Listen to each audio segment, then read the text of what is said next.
Ladies and gents, welcome back to the show. Hey, I'm doing that thing that you're not supposed to do in Canada anymore.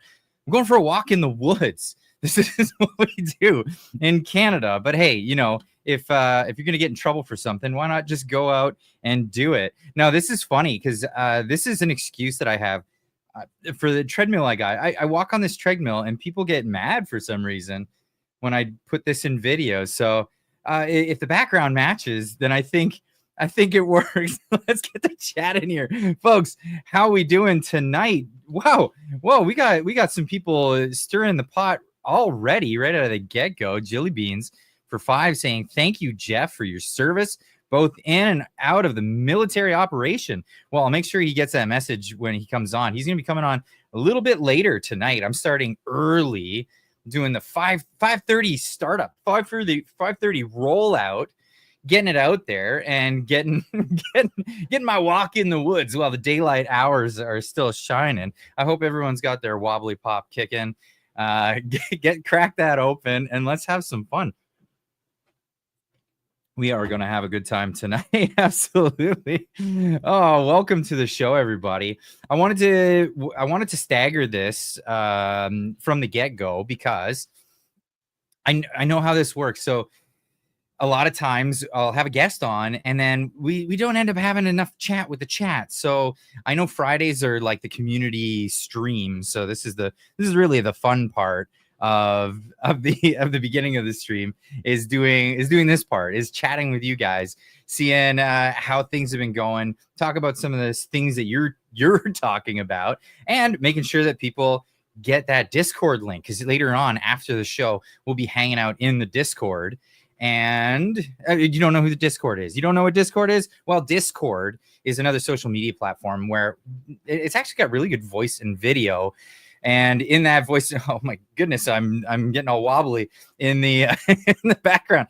But really good voice and video chat. So I know it's not much of a social media platform outside of that, but it's really good for if you want to have chats with groups of people. So it's really fun after the live stream on Friday night.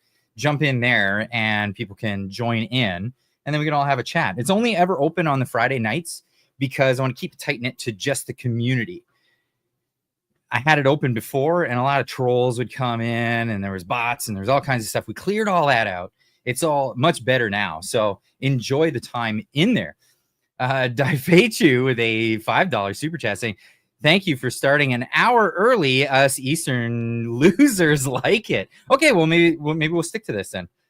If you guys like it, then we'll stick to this every Friday. We'll start at the 5:30 time mark, and we can do that. Should I be walking this way? That's the way I should be walking now. There we go. That's how we're getting through the woods here. But yeah, I could do that. That's no problem. We can make that work and just keep going with that. Yay, no bots. No kidding. Bots are the worst. And trolls, getting rid of the trolls. One thing to remember when you go into a community like that, I know free speech, all of that stuff, but you're going into somebody's living room, essentially. You're going in where somebody's invited you into the living room. So if you start acting like a fool, you're going to get kicked out of there. That's the way it goes. So we want to keep things cordial, and that's the way we do things. Great way to do it, Clyde. Thank you, Jolly Gnome. Appreciate it. That's the way we do it. Small Fringe in Sherwood Park. Trudeau guy, welcome to the show. Discord link, please. Moderators, please. I saw G-Meister posted that earlier. So could you post that one more time and tell me, make sure that the link is actually working, and then get there in there. This start time is excellent. Well, I'm glad to hear that. So I think for Fridays, because Fridays are doable. Wednesdays a little harder to do a 5 o'clock start. So with the Marty and Clyde show, definitely on the Fridays we can do this. Man, I'm getting my steps in. I love this. I'm loving this. This is great. I'm going for a walk with you guys. Let's do this. Put your elbows up, lol. Oh yeah, there's G-Meister. It's up and running. Yeah, there you go. That link is good. So get in there, grab that link. It's right there. Have at her. The link will expire. So if you don't get it during the live stream, it's gone. You won't be back until next week on Friday. Is this You walking out of Canada? If I could, I would. That would be great. No, I'm still waiting for immigration for my wife's green card, and much unlike a lot of people that are complaining about the immigration system in the United States right now, I'm doing it the legal way. That's how you don't have problems with ICE, and you don't have problems with any other issues, actually, for that matter. That's the way it is. Hunt Like David, amazing. Thank you for the invite from Newfoundland. Well, wow. Yeah, no wonder it's better that I'm an hour early, all the way in Newfoundland. It's probably pretty. What time is it there? It's pretty late. Pretty late. Trump won. Carney lost like a bee. We're going to get into that. Better call the mountains. Clyde is rebelling. The Mounties. Clyde's rebelling. That's right. I'm rebelling. I'm going for a virtual walk in the woods. You got to be careful. You got to be careful around these parts. You get in a lot of trouble. Go blackface and claim refuge. Claim prime minister. I mean, you could do that in Canada. Isn't that how it works? all this while they set up. So once you think you're done, you really are done. This technology is building your own prison. It's the case. It is the case. Yeah. Well, a lot of people are really, really locked in. Death scroll is a thing. Civil disobedience. Well, I'm going to have someone on that's doing the civil disobedience when it comes to this tonight. Jilly Beans, you already gave a big old thank you to Jeff. Jeff will be in a little later. I'm spending some time hanging out with you guys before we do that. At least Clyde's not revolting. LOL. If I did this in Halifax, I would be arrested. That's right. That's at least given a fine for, they say 25,000, but I guess there's victims fees and taxes. You pay taxes on fines now in Canada here. So $28,000 it comes to. 10 after 10. That's unbelievable. Oh, wow. That's so late. It's 7:39 in Missouri right now, and like this, much better. Okay, well that's good. We'll do this at 5:30 from the now and the on. We'll keep doing this. Why don't you want illegals to leave Canada? What are you talking about? Illegals should leave Canada. Absolutely. I was talking about. So we're moving to Texas, my family, and the only holdup, because I'm an American citizen, the only holdup is the fact that my wife, she has to get her green card down there. And so we're going through that application process right now.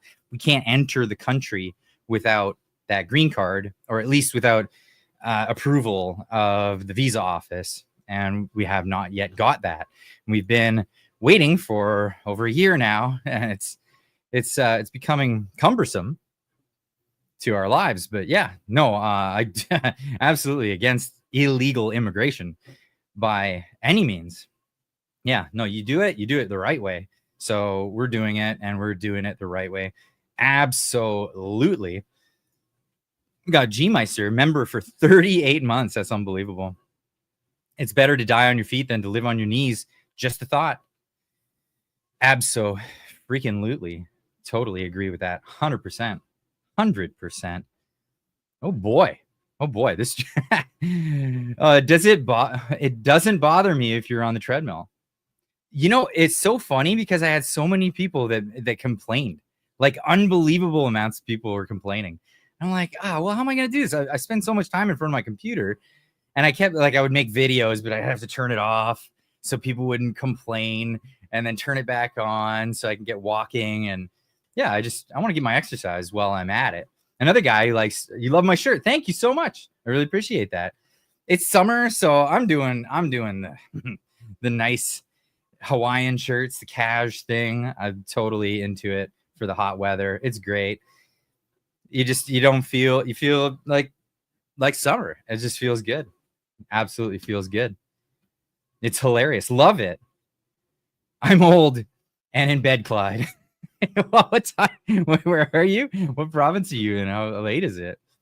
So sick and tired of this woke BS being shoved down our throats. Just wait until you find out about the woke on the right, because it's funny because, you know, this whole walking through the woods thing became a big story the past little while. so I had Jeff on to talk about it. And the thing is, I actually had Jeff scheduled to come talk about the woke right. And then it turned because he did his civil disobedience and all of this stuff, and he's been international headlines over it. I'm like, well, I guess I'm not talking about that. Why am I against? Hold on one second. What? Oh, yeah, Rachel Gilmore. Yeah, a little, being called a race mixer and all that stuff is pretty not awesome. So not really keen on that stuff. G-Meister gifting 5 memberships to the channel. Thank you so much, G-Meister, my man, my moderator and donator to the channel, giving you guys memberships. That's amazing. Thank you so much. I really appreciate that. If you got a membership from G just now, make sure you get in the chat and give him big old thank you. Big old thank you for that one, because that's awesome. Trish Brew for $2.79 saying, looking good, Clyde. Hit that like button, everybody. Thank you so much, Trish Brew. We're going to be seeing you in September, right, Trish? We'll see you. Oh, no, that's right. No, you said you won't be making it to that. We'll have to make another get together another time so we can come see you in the Vancouver area. I think it would be fantastic. Make sure that happens. It's been a minute. It's been a minute since we saw you. Where am I? Everybody saying hi to each other. Love that. Absolutely love that. Can you AI the fires behind you? What fires? There's no fire. I don't see any fires. It's funny. The friction from my shoes is not causing the forest to go up in flames. It's just not happening. Isn't that astonishing? Good stuff. Are you least against all the immigration from India? Of course. This is the funny thing. So like I've had Darshan Maharaja on the show many times. Actually, Darshan has been one of the most instrumental Canadians, and some of the people in that group, like Rachel Gilmore's group, don't want to acknowledge that somebody who's of ethnic origin or Indian origin can be a Canadian. But Darshan Maharaja, he's been in Canada for well over 25 years. He's a well-established person, member of the community. He's awesome, and he's been doing such great work. And when people like this, they diminish the work of someone like that, but he's been the most instrumental in fighting against this immigration scheme stuff that's been going on. He was the one who actually blew the whistle, like popped it open to the mainstream media that this is what's going on. It was one of the videos that he did with me, actually, that went viral, and it was within a week the federal government was making changes to the immigration policy. Of course, not entirely fixing it, but in actually making changes. One of the problems with like Rachel Gilmore and that group, Rachel Gilmore is a funny name. It is funny. It is funny. But one thing that's happening with that group is, and as we'll get talking about later, is they're actually becoming the basket of deplorables that Hillary Clinton was talking about. And for the mainstream people who are saying like, wait a second, you're advocating like deporting people who have lived here for a very long time, but why them? But there's like people from England who came here right around the same time, went through the same sort of immigration, and why aren't they doing? And then you're like, wait a second, okay, it's about skin color. It's not about who, when they came and under what circumstances. That's usually the situation. So we're going to get into that. And, the whole idea of the woke right being this, woke being identitarianism. It's using identity politics, group dynamic politics, and mix that with grievance culture. And there you go.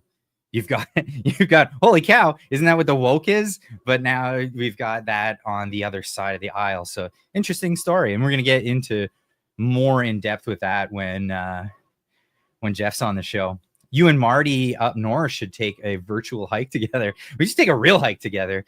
No joke. Marty knows all the good paths. Canada does have European roots. Identity. Absolutely. Yeah.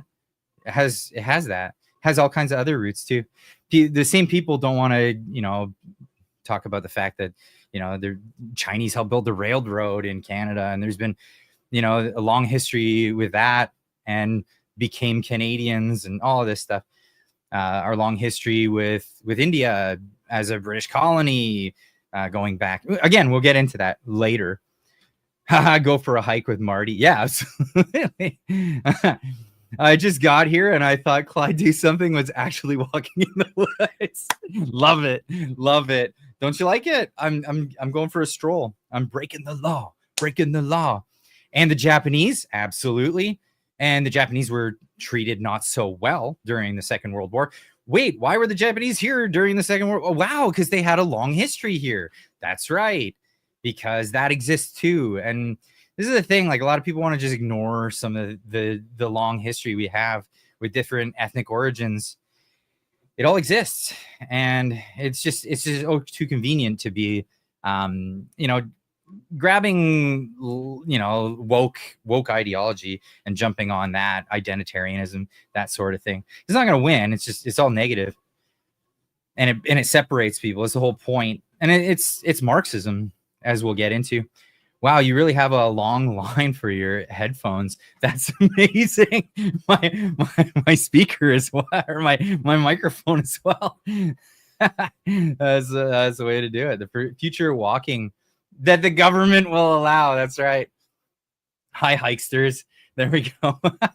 So is working at Sing Hortons. No, of course, and we'll get into that again.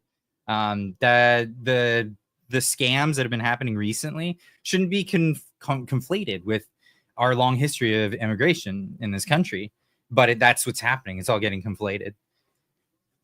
My grandpa was there in BC as a child until they took end seething away and shipped them all to Lethbridge area. Until they took end seething away. You have to explain what that. I'm not sure what that is.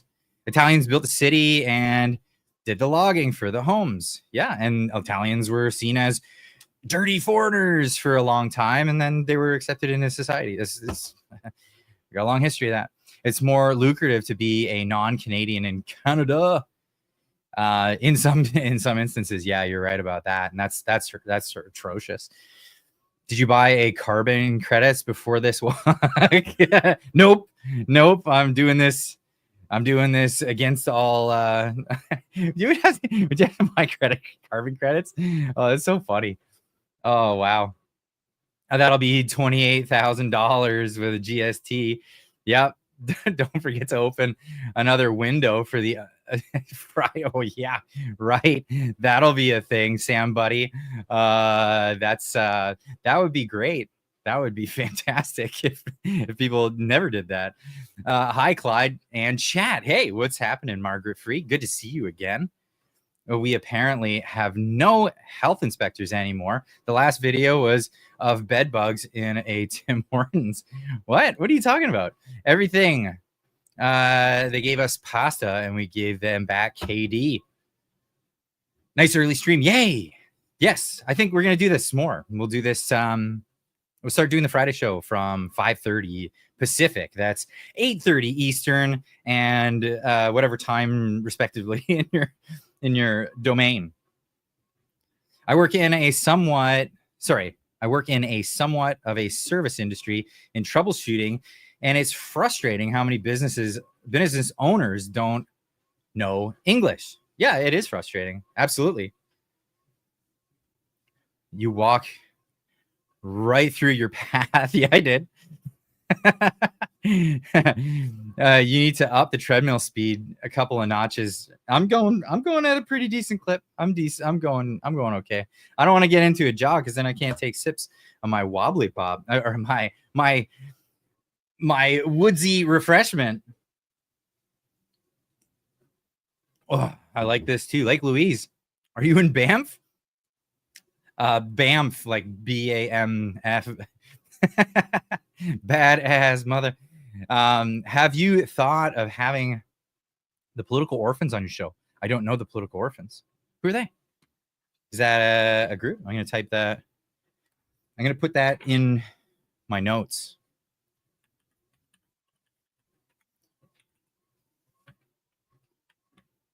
I'll put that in my notes to look up later.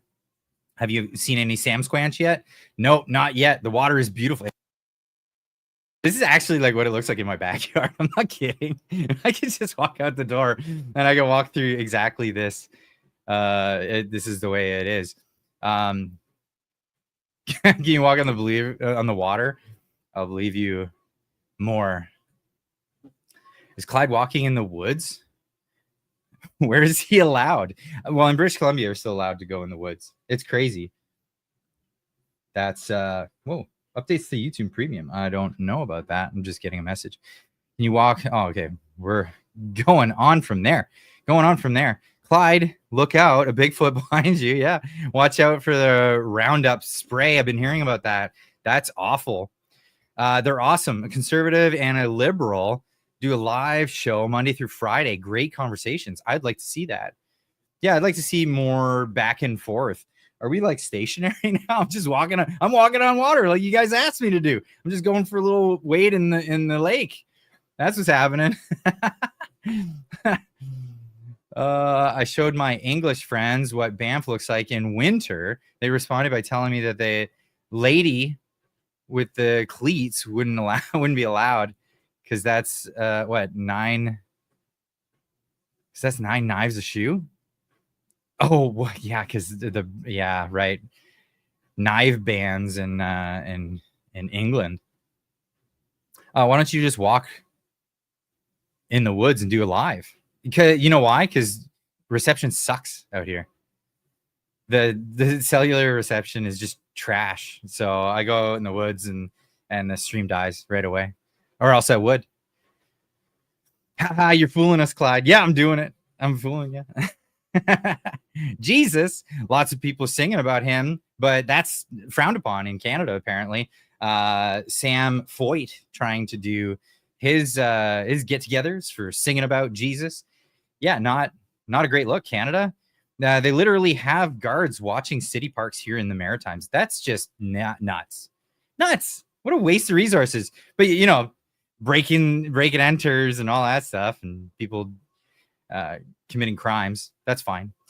Carney and Dougie were in the canoe smooching. Cheesecake says Clyde is walking on a treadmill in his house. Who you fooling? Okay, I understand now. Thanks. Hope you're drinking water, Clyde. There's plenty of water in this. North 49 RC for 5. Let me pop that up on the bottom. For 5 says, I appreciate you and your channel, my friend. Watch you every day, sir. Thank you. Really appreciate that. Yeah, that's really, really kind of you. I like that. Thank you so much. Where's my Nova Scotia buddy? He's coming in a bit. We're gonna be having some real good conversations about that stuff. Why don't we get into some of this stuff that's been happening? Because I wanted to talk about this. Woo, I'm getting a little sweat on doing this. It's hot in this room. I mean, in these woods. It's really hot in these woods. This time of day, it can get up there in temperature. But let's I wanted to show some of the stuff that's happening here. So we all saw it. I'm sure you've all seen it now at this point. Mark Carney has gone from elbows up to elbows down to elbows up to elbows in between to elbows all over the place to ass in the air. Big red baboon butt to signify the Canadian flag, I'm guessing. But that's where he's gone with it. Elbows on the floor. That's right. Ass over tea kettle. And this was the press conference that we had today. Let's check this out. Throughout our negotiations with the United States on a new trade and security relationship, the objectives of Canada's new government have been constant. First, to protect Canadian workers and their families. Second, to reinforce the competitiveness of Canadian businesses. And thirdly, to build the strongest economy in the G7. Our negotiations with the United States have been taking place in the woods as the U.S. has been in the process of fundamentally transforming all of its trading relationships.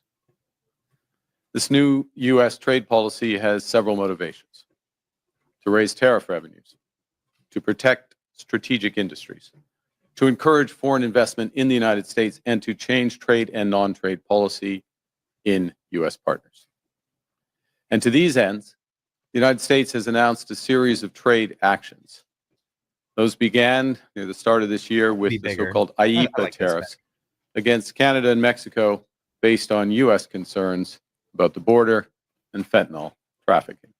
Yeah, those were quickly followed by reciprocal tariffs on every U.S. trade partner and very high sectoral tariffs applied globally on strategic industries. Wait, so all the things that you were saying about him being unpredictable and being all over the place, it was just BS? Is that what you're telling me? Wait, wasn't Ford just saying this, just yesterday?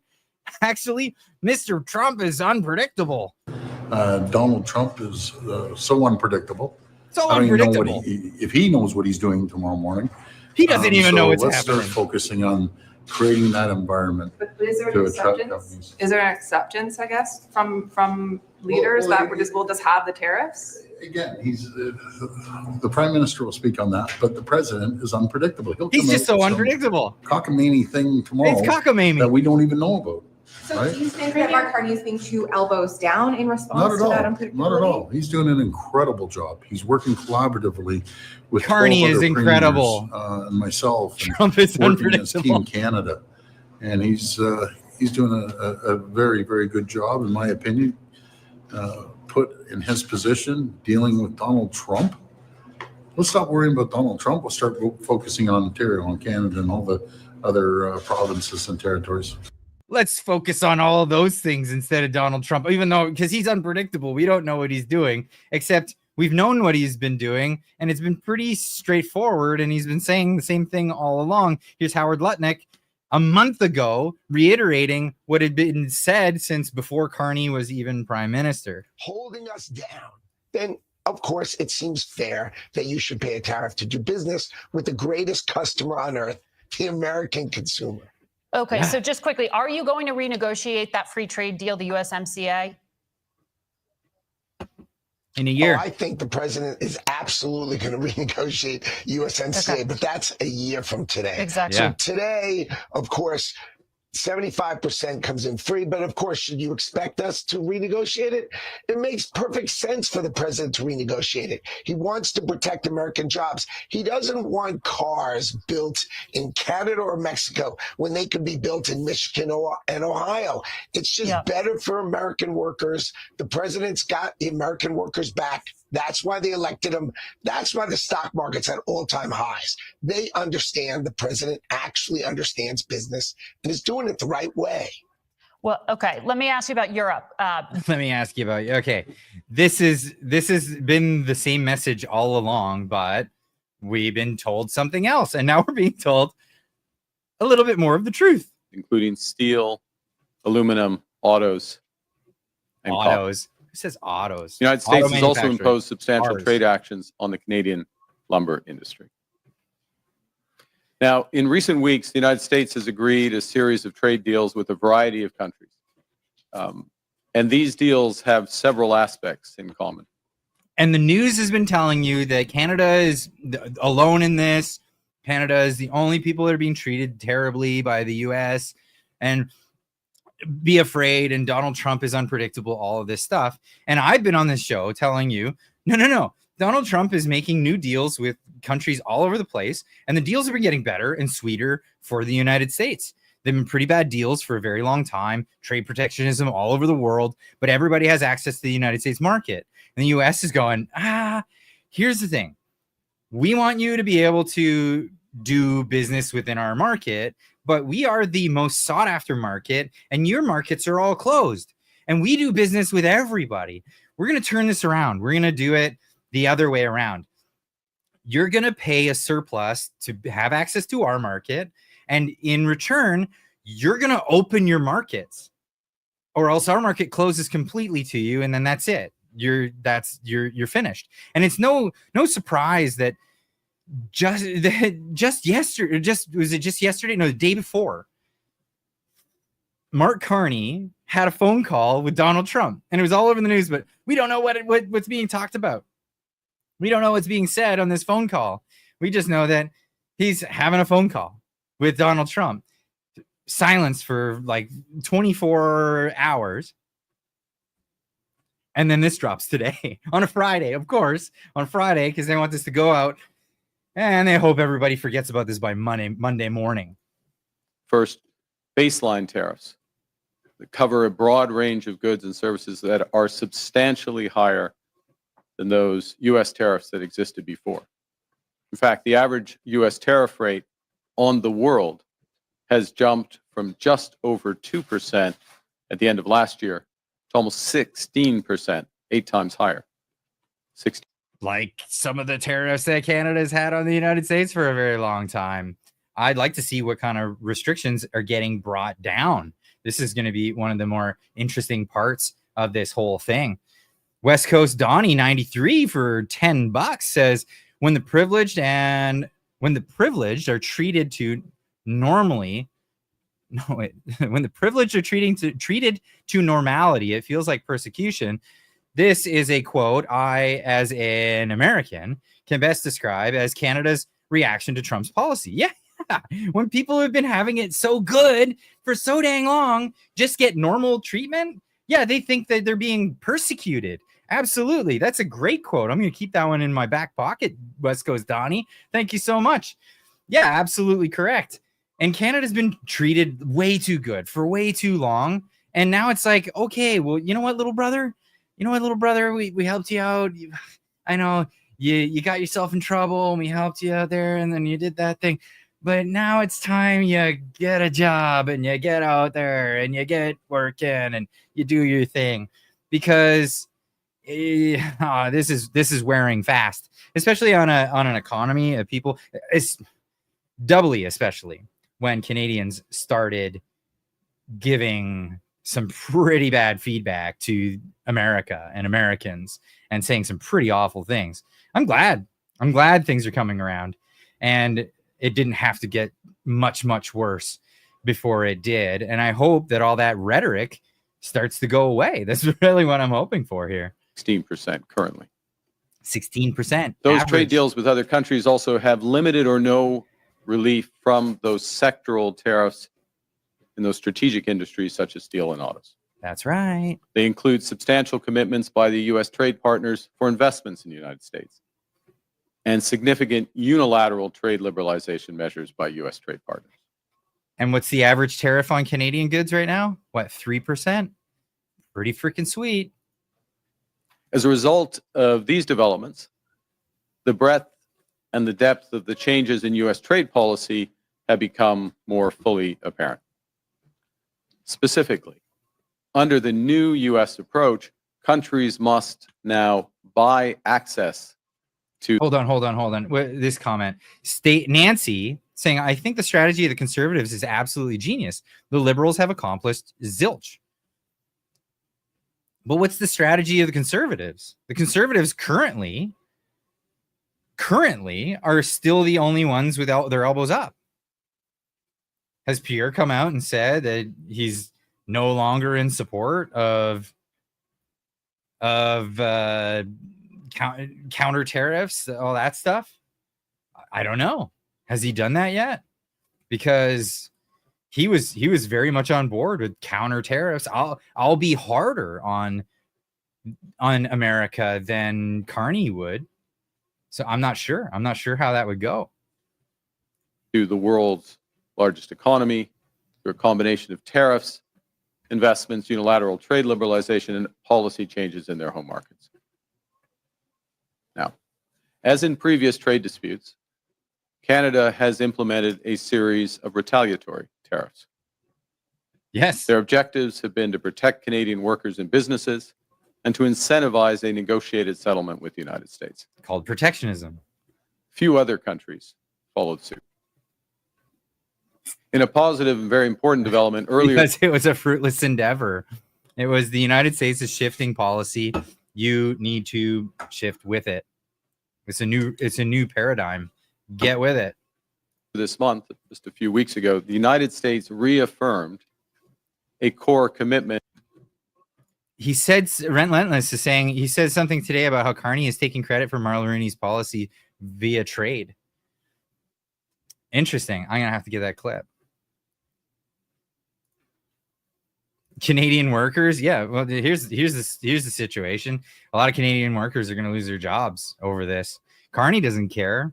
He thinks he's going to foster new industries and stuff like that because he's got this global objective that he got from the World Economic Forum. God bless you all. Stay hydrated and safe. Yeah. Oh, one man trying. Thank you so much. Really appreciate that. Really appreciate it. Bless you. Bless you right back.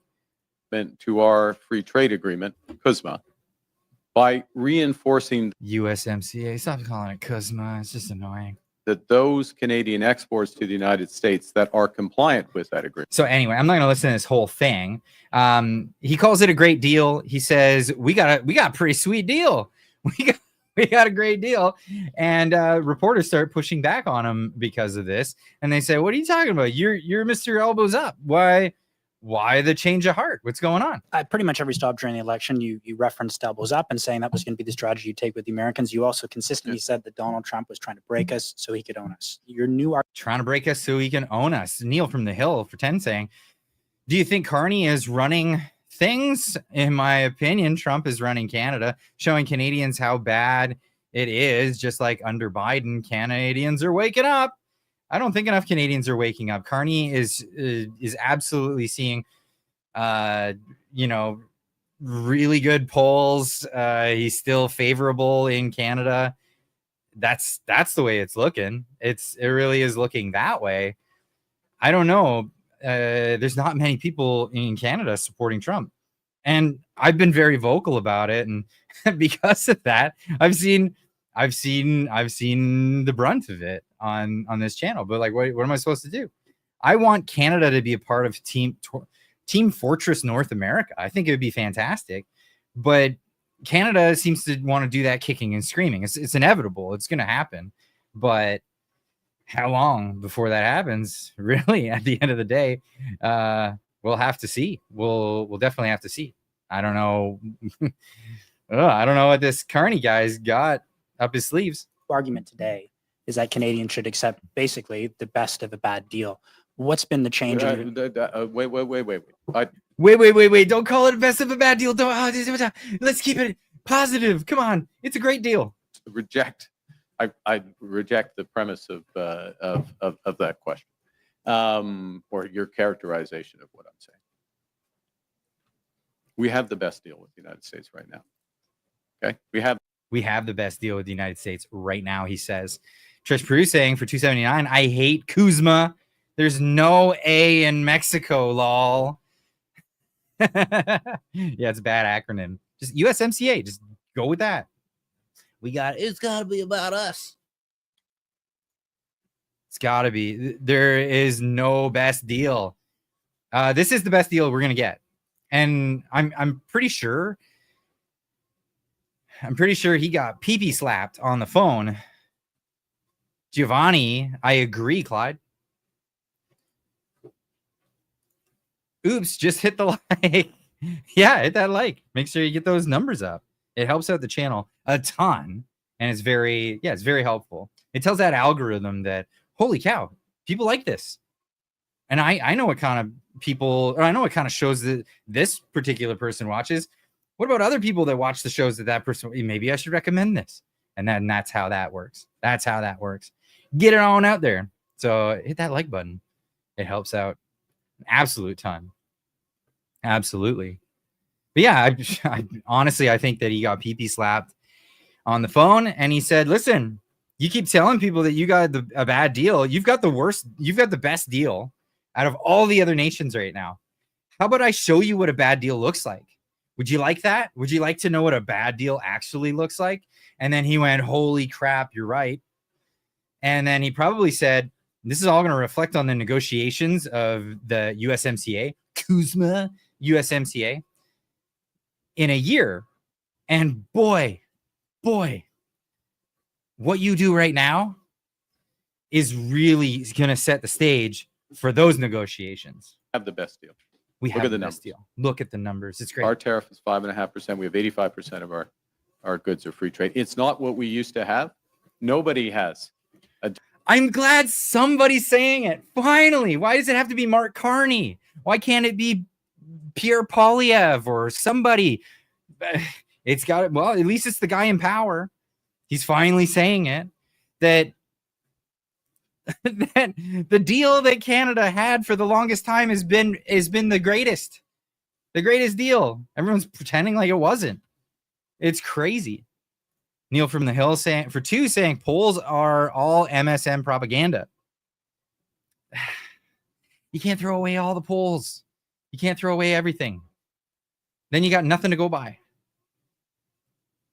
You got nothing to go by. People told me that during the election, and I said, Carney's going to win a minority. And everyone said, you're wrong. You're reading the polls. Don't read the polls. Well, what happened? He became the minority government. Clyde is breaking the law in Nova Scotia. You got it. You got it.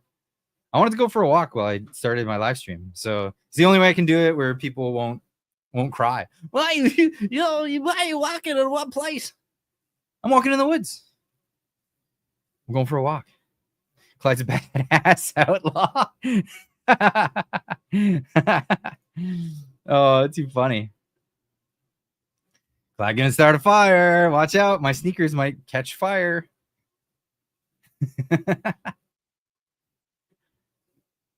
But yeah, he's giving it to this reporter. No, actually, Canada's had a pretty sweet deal for a very long time. And with the average tariff on it, and the average country out there having to pay, what was it? What did he say? 15% tariffs to enter the US market. That's on average. Canada is paying 5%. What? And then 85% of goods are tariff free. There is no better deal. There is no better deal across the place. Frank tonight. No, Frank's not coming in today. Jeff is coming in tonight. That's going to be great. Just wait. Deal with the United States that they used to have. Nobody does. They have fundamentally changed. It's their right. We respect it. They have fundamentally changed their trade policy. They have new objectives. And they haven't just talked about those objectives. They put in place tariffs. They've been and clear they have about signed them. a series of trade deals, including with the European Union, including with others, that have put those into effect. Right. Okay? So he wasn't so we're in a position willy-nilly where we have held out, not signed a deal that we don't agree with or that we don't think is in the best interest of Canadians, but and focused on, and we will remain focused on those strategic sectors to the best interests of Canada first. Of course, America will focus on the best interests of the U.S. But we do so from a position where we're respecting, with this decision, we're respecting our agreement with the United States, and we are matching what they have done. That puts us in a good position for these for the next phase of these negotiations. Does that mean I can buy American whiskey again in Canada? Come on, please. What are you doing? If they don't cut that out, it really is already getting quite embarrassing. It is intensely embarrassing. Chat, oh boy, I'm telling you. Nancy for $13.99 says, "What was Carney's point? To prove that he doesn't know what the hell he's doing? Oh, that makes sense then." Yeah. It's to prove that it was all a ploy to get people to vote for him and support the Liberal Party. But now that the Liberal Party's in power, they don't need to play that game anymore. They can stop playing that game. They can stop doing the Orange Man bad propaganda. They can stop doing all that stuff. And the sooner Canadians wake up to that and go, okay, I guess we can stop harassing Americans and we can stop being total douchebags again. That's the thing. Why are you on the treadmill? I gotta get exercise. Come on. I stand all day at work. I sit all evening at home. I want to walk. So I'm going for a walk in the woods. But yeah, it really is that. It really is that. They've been filling Canadians with this propaganda, and it's been getting heated. It's been getting heated so bad that actually now there's like problems with tourism is way down. Like, this is really, really happening. Not a ploy, it's psyop. Yo, bro, treadmill is freaking awesome. It is. It's totally awesome. I love it. It's amazing. But this is the thing. So a lot of people are losing money because of this thing. And it was just a ploy to get people to vote for the Liberals again. And people bought it. Hook, line, sinker. That's the way it goes. But, you know, whatever. Congratulations, you got played, as the old saying goes. So now it's like, time to move on. And we still need a tourism industry, because without it, that's it. Without it, that's it. But here we are, and we're moving on. Where's Pierre Poilievre on all this stuff? Not sure yet. I guess he put out a presser. Let's maybe have a little listen to that, perhaps. Let's see what he had to say in this one. Pop this open. Our world-renowned steel, aluminum, autos, lumber, and other products to the world. And we know that they have been under attack for a long time now. Our purpose also is to make this country affordable, so our young people can buy homes, start families, and our seniors can afford both food and lodging and live out the dignified life that they deserve. Okay, are we doing slogans again? We set the priorities for this fall session being to have stronger take-home pay. It was sounding like the intro of inflation. Slogan. We want safer streets, locking up the criminals, secure borders. Checks go further, make our streets safe, and same thing. Mr. Carney, steal this idea. Come steal it. I welcome you. Plunder it. I'll go into your office with my policy team, and we'll hand it all over to you. You can even get the credit. You can draft it up. Let's pass it in September, and let's get building. And we also continue to extend our hand to Prime Minister Carney to work together to get a good deal with the Americans. I promised that, and I offered that.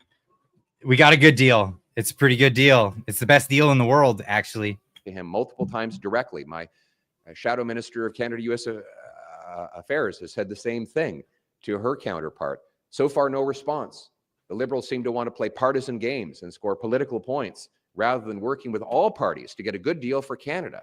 So my message to Mr. Carney, put partisanship aside and work with all parties to get an actual deal with the Americans that stands up for Canada's interest. You know, we have to judge Mr. Carney by his performance and not by castle law. Now I'm with you on that one. The standards I set, by the ones that he set out for himself. Yeah, he's better with the apple. So let's do that today. First, I was happy to hear that he got the president on the phone. I know that Mr. Carney has been trying to do that now for about a month. And today, the president accepted his Can't tell people to do that. And the prime minister took the opportunity to make a series of very generous concessions to President Trump. And I was expecting that when the call was reported, that we'd find that President Trump had given us something in return. That Mr. Carney, being the negotiator he promised he would be, that he would get something after giving something. But not so. Today we learned that it has been yet. Do you think so, Catherine? You think he's just going to go milquetoast again as soon as elections come and he's got to try to win over those Toronto Liberals? Yeah, it's very much a possibility. Another capitulation and climb down by Mark Carney. His elbows have mysteriously gone missing. His elbows have gone missing. His call follows on other concessions. He promised during the campaign he would have dollar for dollar retaliation. He pulled that back. So is Pierre still calling for dollar tariffs? That's silly.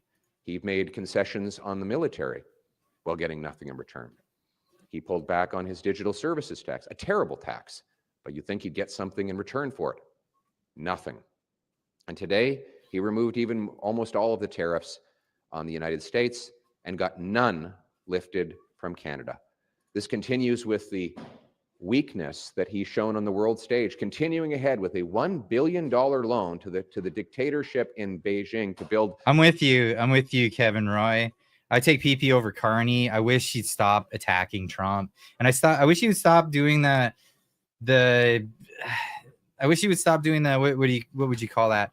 Where, he's saying dollar for dollar tariffs on the United States. Really? I mean, just quit that. But Pierre, he's one of those guys. I guess he could use his own. He could use a taste of his own medicine. Here we go. As Winston Churchill said, though, you can always count on the Americans to do the right thing after exhausting all other possibilities. Or perhaps Pierre will do the right thing after exhausting all possibilities. He still hasn't said anything about people getting fines for walking in the woods, which is a clear violation of the charter. Federal jurisdiction. Yeah, say something, man. Say something. Bring it up. Let people know that that's not cool. And you wouldn't allow that with your government. But no, that's not it.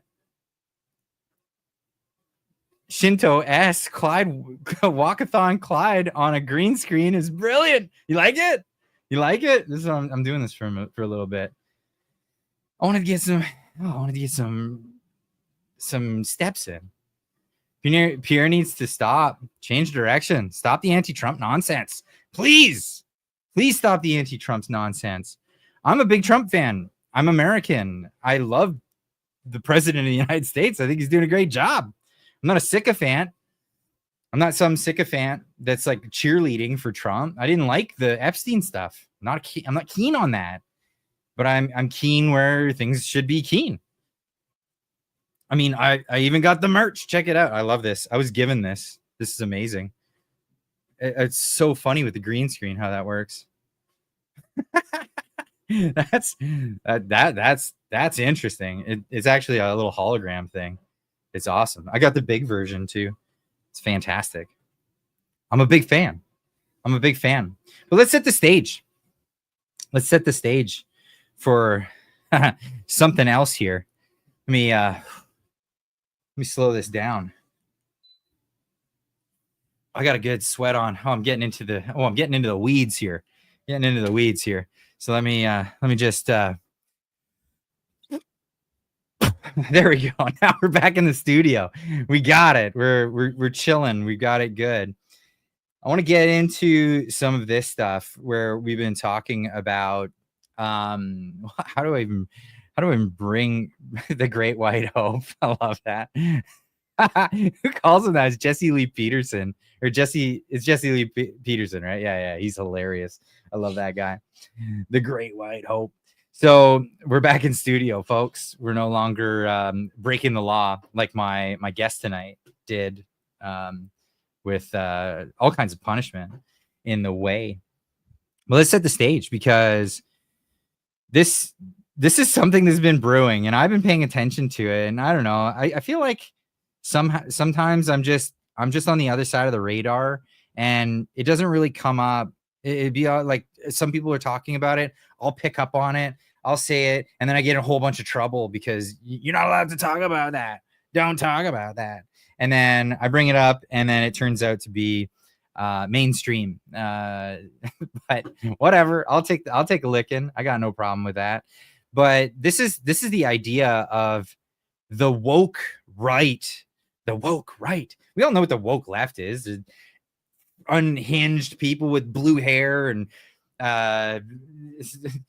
screaming epithets at people. But what is the woke really? What is woke? Woke is this ideology of instead of individuality, it's the opposite of libertarianism or liberty or classical liberalism. The idea that society starts off with the individual and then branches out from there. No, this is the idea that everything's in groups and every group has a grievance with other groups and the grievances need to be repaid and we need to have social justice. Well, we've seen that all with BLM, Black Lives Matter, and these the trans activists and all these other things. But is this something that's also brewing on the other side? Is there a grievance culture that's talking about some sort of heritage that they have that's been taken from them and they need to get it back at all costs? And it's only because other people have taken it from them.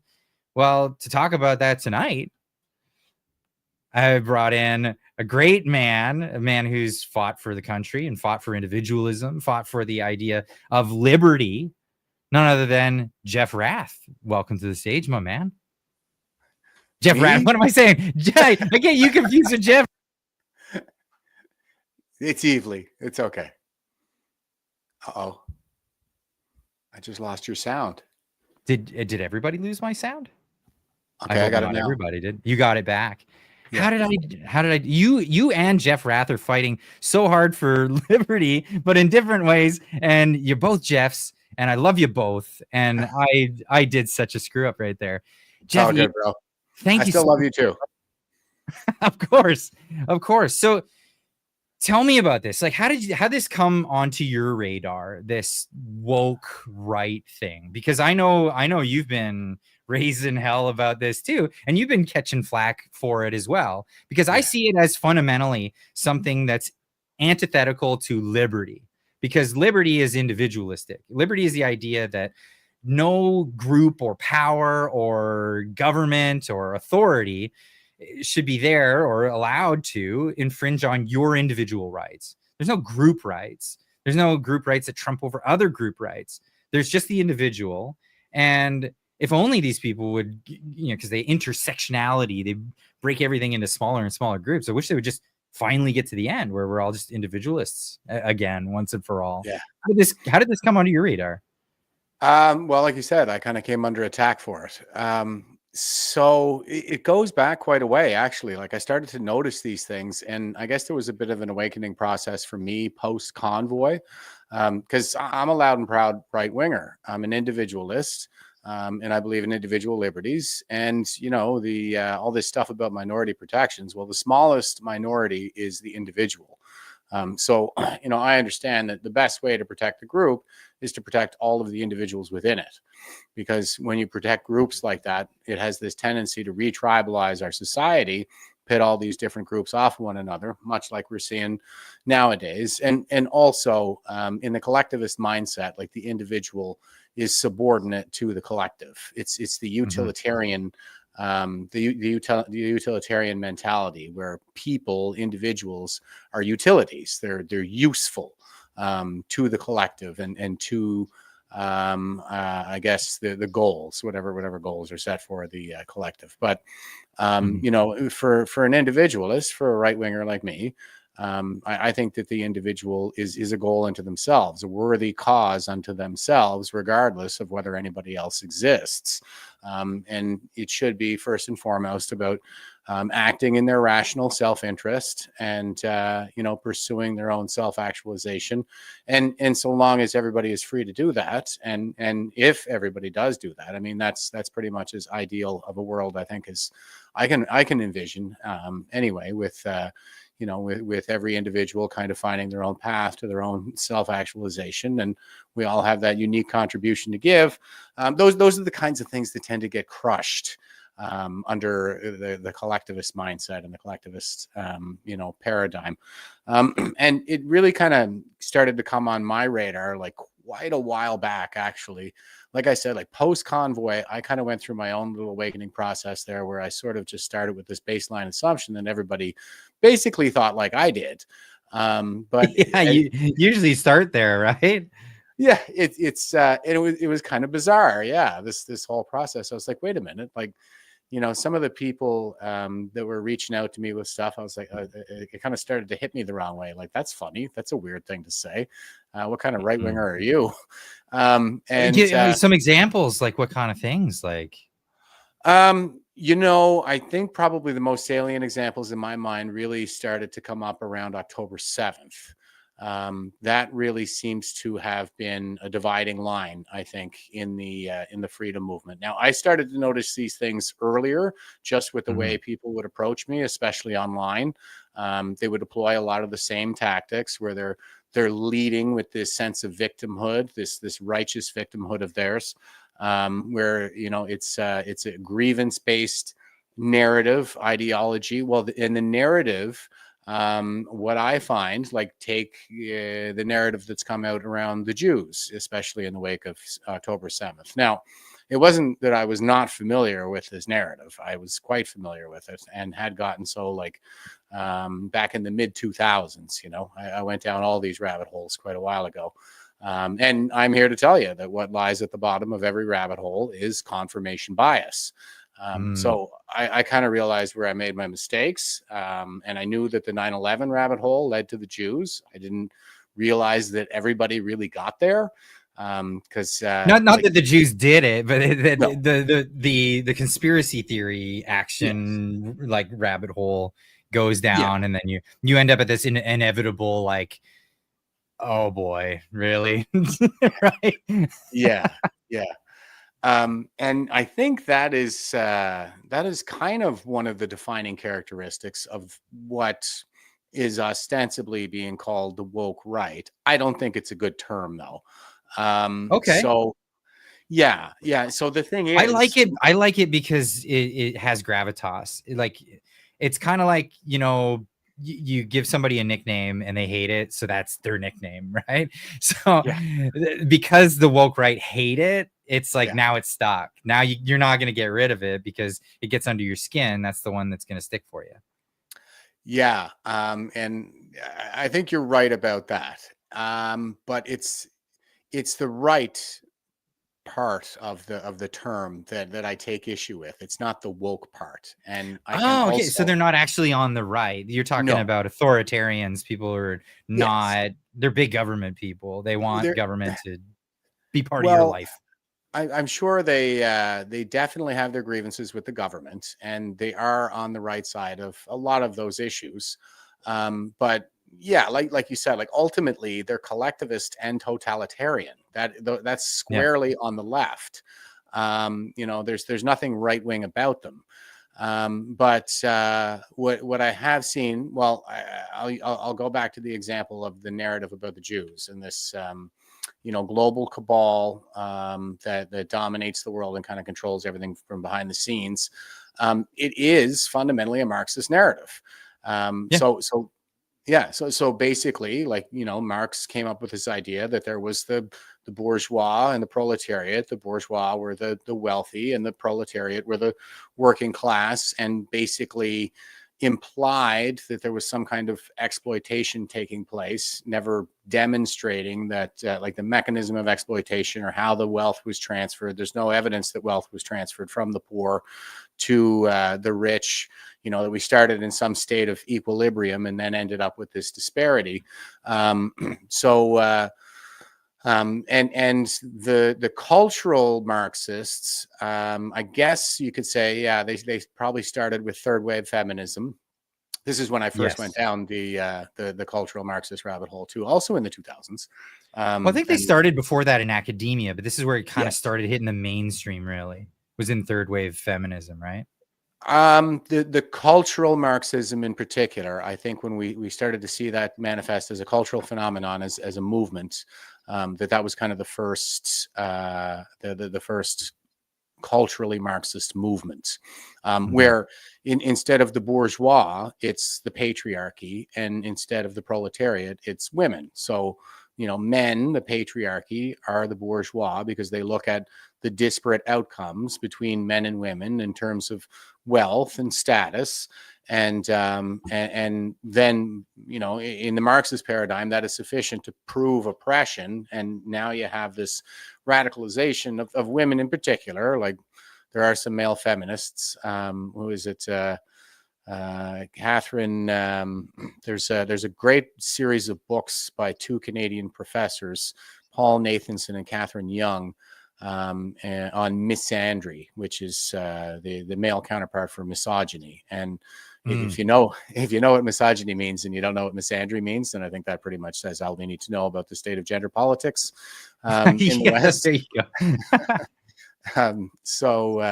One thing I noticed too, like in all of these movements, is because you're talking about feminism, for example, and then it goes into Black Lives Matter and some of these other movements, and even on the right, when it comes to like grievances with immigrants, for example. Yeah.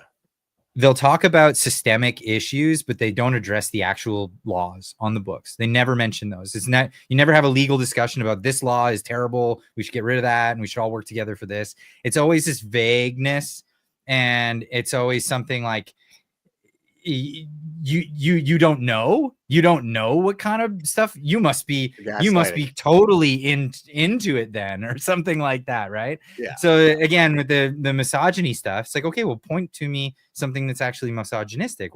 What are some things that are being done? What's a policy that's misogynistic? And then it's gaslighting. It's no, we're gonna go somewhere else with this conversation because I can't point to a single thing. Yeah. Yeah, and you see the same thing with like the critical race theorists, where we have the same kind of culturally Marxist narrative around race, pointing to disparities between whites and blacks, and leaping to the conclusion that that's the result of some kind of oppression. But like you said, they can never identify the mechanism of oppression or where this transfer of wealth took place between one class and the other, or any of this. It's all grievance based. It's a kind of it really appeals to the human proclivity for envy, which is the deadliest of all sins. And also the vagueness, I think, is a reflection of the fact that it's purely emotional. Like these are not cerebral people really that are they're engaged in this. And that's what Marx did. Marx was not an economist. He was a polemicist. And he wrote a polemic, like it was intended to really pique emotions and this feeling of grievance for the purpose of radicalizing, the underclass to overthrow the rich and end capitalism. Like Marx hated capitalism, and he hated basically all virtue. And he was quite fond of quoting Mephistopheles, who was the demon character from the Dr. Faustus play. All that exists deserves to perish. So it really was more about destroying our society. And Marx did write more broadly than just the Communist Manifesto. That was just his application of his theory to economics. But really, it's a totalitarian ideology that applies to all aspects of life. You take that lens and you kind of put it over anything else, and you can adjust to produce the same grievance-based narrative for the purpose of manipulating people's emotions to whip them up into a frenzy, i.e. radicalize them. Relentless saying here that Marx hated Jews. Like he absolutely did. It was well documented. His letters between him and Engels talking about the Jewry and the bad stuff that he felt about it. And that shouldn't be surprising, especially looking at the woke right, because it is a Marxist narrative. All they've done is they've taken the same kind of cultural Marxist approach that the third wave feminists took, only now instead of the patriarchy, it's the reptilian shape-shifting Zionist overlords, and instead of women, it's the white man. Well, they have different scapegoats too. I mean, like right now in Canada, Indian immigrants are the scapegoat for the. Here's the thing: you start with a real grievance. Like you start with a real grievance that a lot of people can identify with, and then you go somewhere else with it, right? So, like in Canada, we have some serious issues. Not unserious. Their temporary foreign worker program has been a real issue. There's importing way too many people with no skills into the labor force. It's flooding the labor force. People can't find jobs. It's a real issue. Temporary student visas. It was a big scam. So that there was a lot of people on the take, right, making a lot of money. With these colleges turning these people out on promises that they would get permanent residency here in Canada, and you have to feel sorry for them too. Like when you realize the whole story, you're like, holy cow, these Indians got brought over here and they're victims too. Yes. But that's lost in this and for the narrative. most part, like they're kids. That's what I've been seeing too. Is a lot of them are just kids, and they have these these kind of like, I don't know, puppy mills or something over there. They have these kind of tour guides who facilitate immigration, and they're selling them. I met a guy here in my hometown. You know, he was working at the chiropractor's office, and he's from Nepal, and he's got a whole what's that? Well, anyway, the app that they use over there. We use it a little bit here, but overseas they use it a lot more. It's Mark Zuckerberg's now. WhatsApp. He's got a whole WhatsApp group set up, and he's trying to like educate people back in India and Nepal to tell them like, look, what these guys, these tour guide types that are facilitating the immigration process for you are telling you. They're selling you a false promise. You're going to come here and you're going to work 80 hours a week on top of your school. You know, you're barely going to be able to make rent, and you're going to be shacked up with like 12 people just to get by. So like your education at the end of it's going to be worthless because you're getting it from some run-of-the-mill underneath next to a rub-and-a-tug at a strip mall college. No, not accredited. It might be accredited, but like nobody recognizes it. And it's like a horrible situation for people. And then they get put into the LMIA thing with the temporary foreign workers status. And those employers are holding this over their head. The UN even wrote a report about it as being indentured servitude in Canada and saying, what's up with that, Canada? Fix this slavery problem that's happening. It is, it's grotesque. It's exploitation, 1,000%. And there was that one report that came out not too long ago where the federal government said, whoopsie, we just let in 17,000 convicted criminals from India. So, you know, and the thing is with the woke right, because they're obsessed with identity politics, because they're on the left, because they are, I say it's more like residual wokeness. Like they kind of want to be right wing. I'm like, okay, great guys. I'm glad, you know, you're here. We need more people. But leave your Marxist baggage over there on the left, because that's what I think is happening by and large, especially in Canada, is there were a lot of lefties who were against the mandates. So they're politically homeless now. They're finding my party, the PPC, and they're dragging their Marxist baggage with them. And, you know, I find a lot of them in the PVC. Let's not be, I'm not going to beat around the bush. I know so many candidates in the PPC, yourself, Payman Escara. Like, I love you guys. You guys are awesome. I don't support the PPC. I see a lot of this going into the PPC, and I get so much vitriol from it. The most people that have called me a race traitor have been either members of the PVC or members of this woke right, whether in one denomination or another. Yeah, it's not helping us. I mean, get woke, go broke.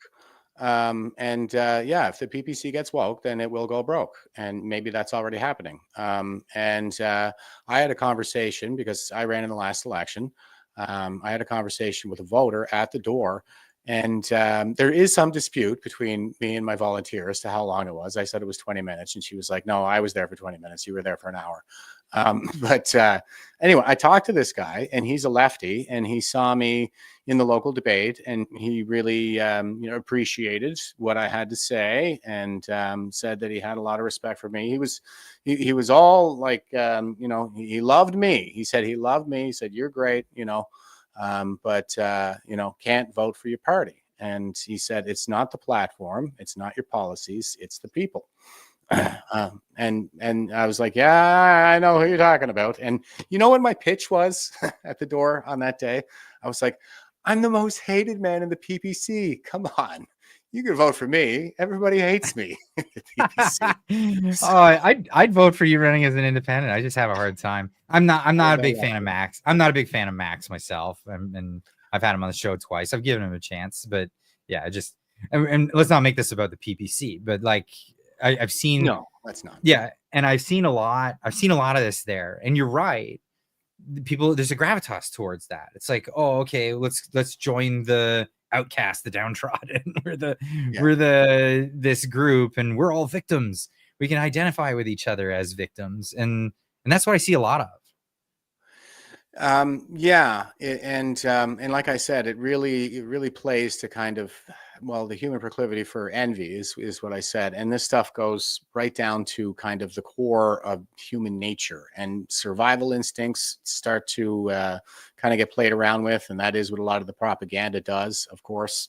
And you can hear a lot of this rhetoric around the white race, going extinct and these kinds of things. Now, I can have like a rational conversation about these things, but there's no, they lack reasons. I really tried too. I made myself available, engaged with them. I even had a 6-hour struggle session in a space just a few months back. It was supposed to be a debate, but the other guy, it wasn't much of a debate. It was a bunch of like stupid juvenile high school mockery, less than high school. I don't even think I was that immature in high school. And, and I just kept saying, like, that's the appeal to mockery.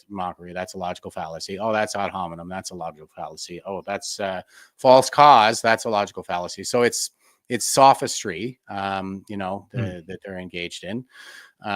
But internet blood sports, I call that, when you get you brought in to dogpile on somebody. Yeah.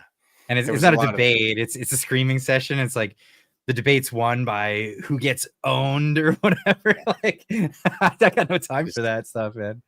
Well, and I think it just goes to show a level of unseriousness with respect to the issues and actually, restoring Canada to being the true North, strong and free. I don't think that they're engaged in a serious effort in that regard. They're just sort of mad at the world. So that's what drags a lot of people in. People want Canada to be restored to its former glory, and this is the language that they use. I only stumbled on this website just this week. And it's a website called Dominion Society of Canada.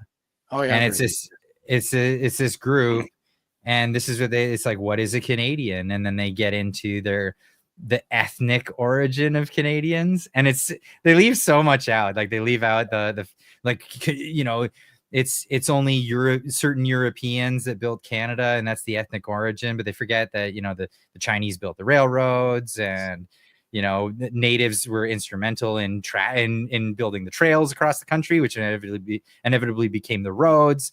And wars. Wars. They'll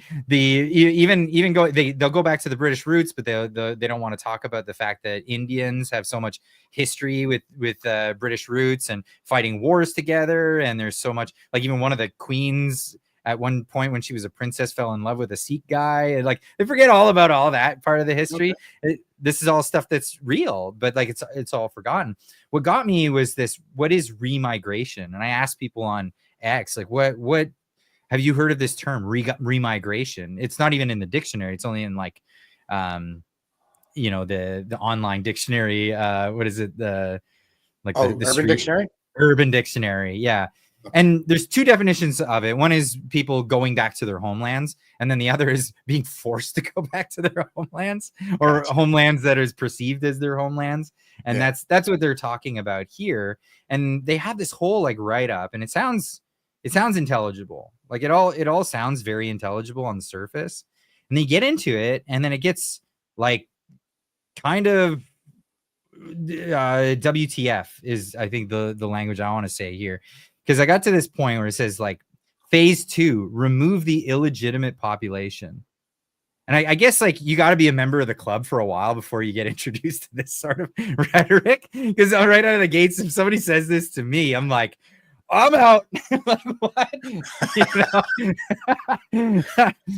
But I had to point. So I pointed this one out, and it says the revocation of permanent residency. And this is it's pseudo legal writ saying amend the Immigration and Refugee Protection Act to eliminate the presumption of indefinite residence for permanent residents. I mean, that's what permanent residence isn't indefinite. It's until you have to renew it. But I mean, you'd have to read the act to know that. But then later down here, it says modify or suspend the application of Section 7 of the Charter for permanent residents through the notwithstanding clause the one everybody hates, but it's convenient when you have power. They're totalitarian. Yeah, allowing for the removal without extended judicial review, grant the federal government full statutory authority to terminate permanent residency for any non-citizen, with removals carried out in a categorical or individual basis, regardless of conduct, tenure, or country of origin. What? Based on what? Like on your whims? And I like immediately I had issue with this. That's what it sounds like.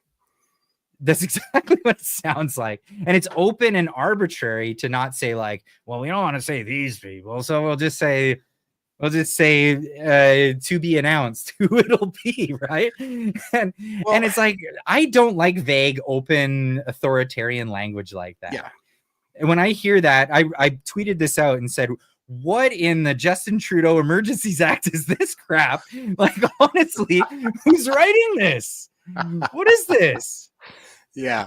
And I had some people try to interpret it for me, and I had to say, like, legal language isn't some hocus pocus, like magic incantation that doesn't actually say what it means or mean what it says. Otherwise, lawyers would be bringing wands to work. Like, this is crazy. My money's on Daniel Tyree. He probably wrote that. I never met him personally. He was involved in the PPC for quite a while. Okay. And I understand, I've only interacted with him over email and stuff, but he has a reputation of being a pretty sharp guy. And he's young. So, and I made these same erroneous conclusions when I was young. So, can't fault them there. It's the problem broad sweeping powers, the idea that we should just have these broad sweeping powers so we can affect the change that we want to change. Yeah, I mean, that's not going to fly. Definitely. And like, that'll never get abused. Like, what are you talking about? It's awful. And look, I mean, straight up, I'm for mass deportations. But re-immigration or remigration, whatever they're calling it, like, that's a euphemism. I don't speak in euphemism. That's Orwellian, because the tyrants, the totalitarians, like, they need that nebulous language in order to hide their malfeasance, in order to manipulate you into thinking that good is evil and evil is good, just like the Orwellian paradigm where it's completely inverted. And let's be clear on what mass deportations are. And this is why I don't like to use that language of mass deportations. I think there should be mass revocations or just mass what would it be? Like, we're not going to renew the temporary status of of mass amounts of people that have been entered into the country. And that's it. Like, sorry, it says temporary on there. So it's just gonna expire, and you're just gonna have to go. Like, that's it. You can apply for permanent residence when you get home, and if you have all the applicable skills that we need, and that's what we want, we'll bring you back, no problem. Like, just apply. I mean, maybe they could even apply while they're here too. What I mean when I'm talking about, I'm just talking about removing a lot of people. We have way too many people. I think everybody seems to agree with that at this point. And really, like I said, we brought in 17,000 criminals. We also have a lot of people who are, kind of getting a free ride, and a lot of scammers, hotels filled with migrants, this kind of thing.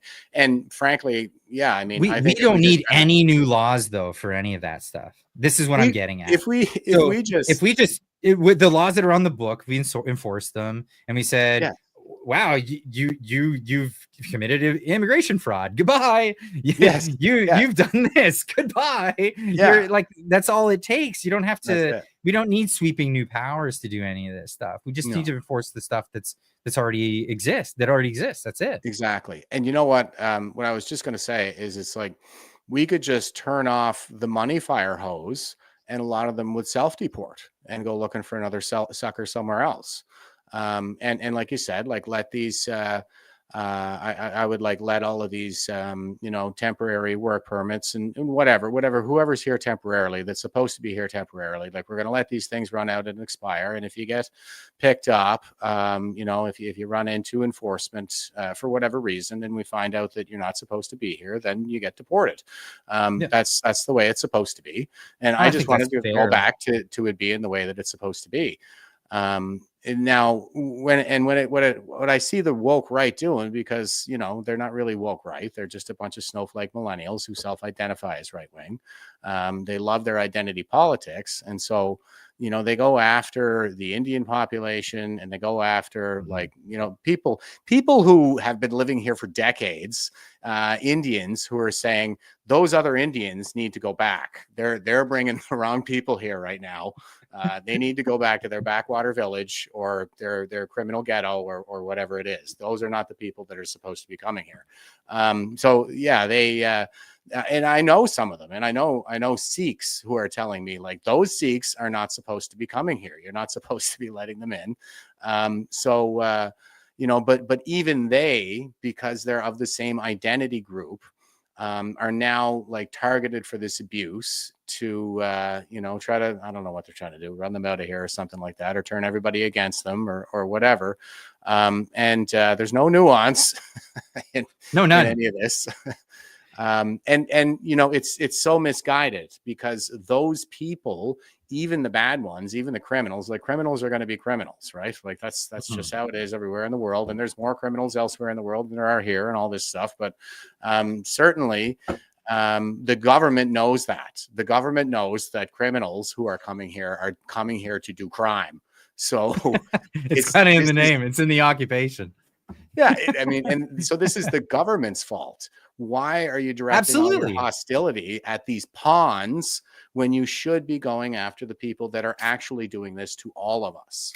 Well, that's it. And when I hear people say, like, this is an invasion, I take a step back and I'm like, hold on a second.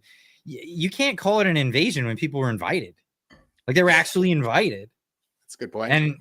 And once they get here, they realize, oh, this is a crappy deal. And then the local population hates them. Like, that's a really crappy deal for everybody all around. And like you said, Indian Canadians are addressing this, and other diaspora groups in Canada are addressing this. In fact, I was invited out to speak at one of their meetings, which I was invited to, United Against Extremism.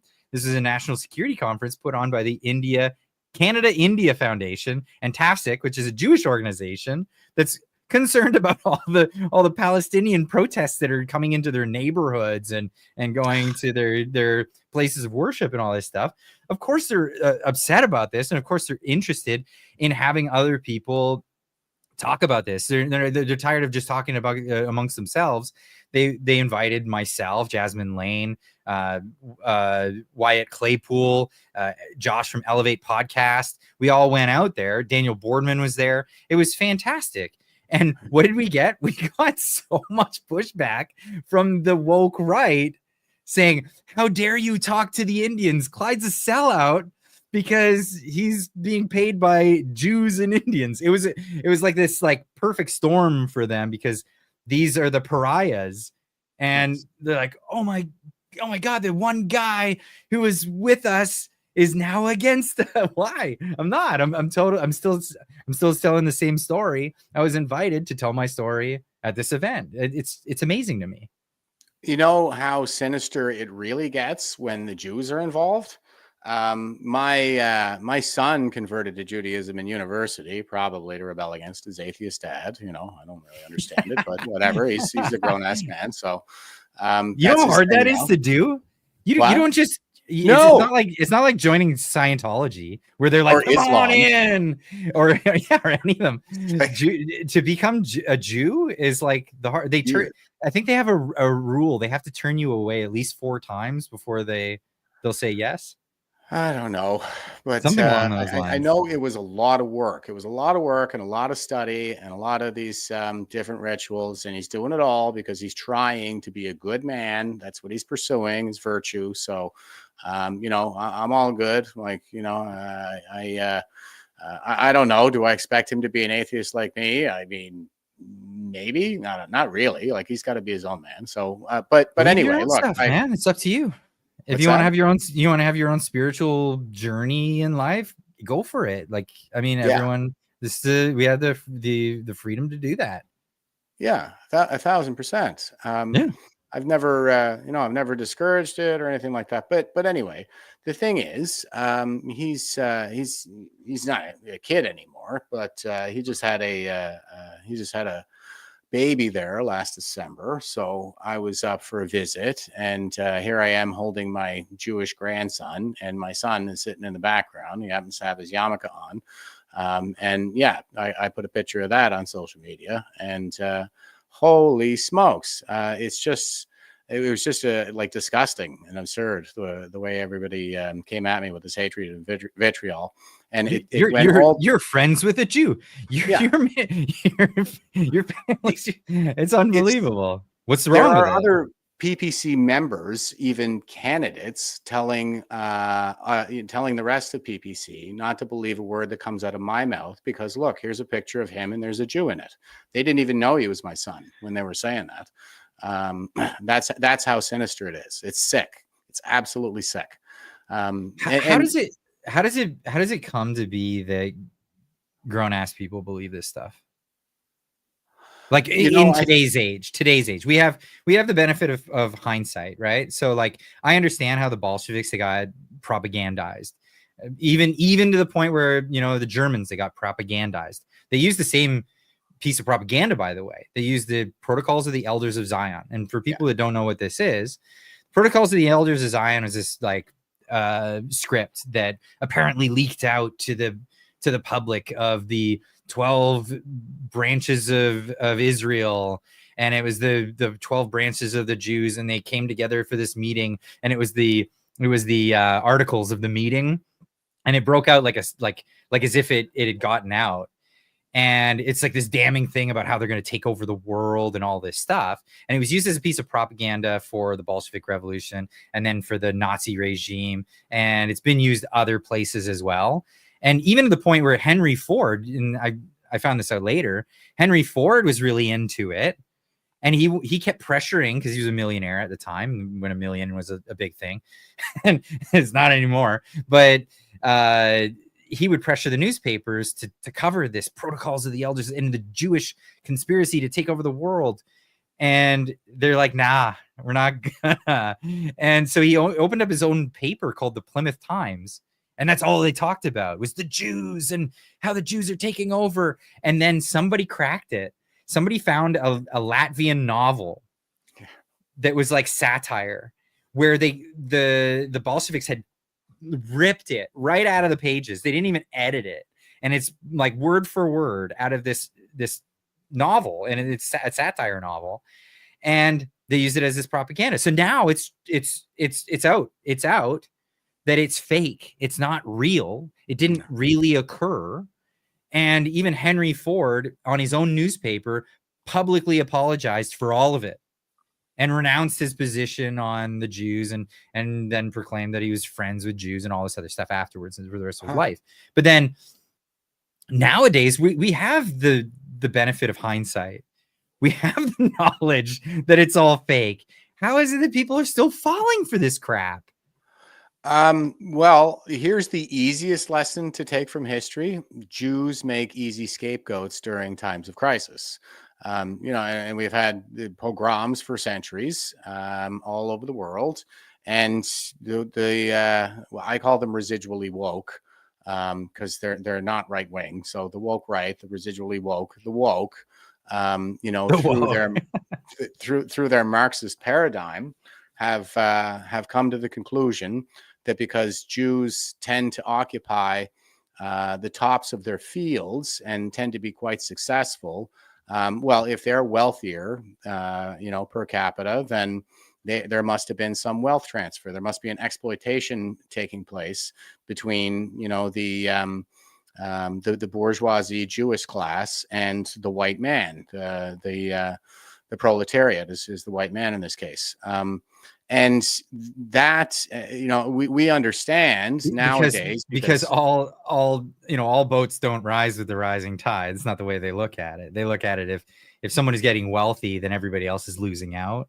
Is that the idea? Yeah, it's the old, how we got to divide the pie up in a little bit more fair of a manner. And it's like, why don't we just bake more pie? Like those guys made a pie and shared it with us. and let's make more pie. Like make your own. Okay.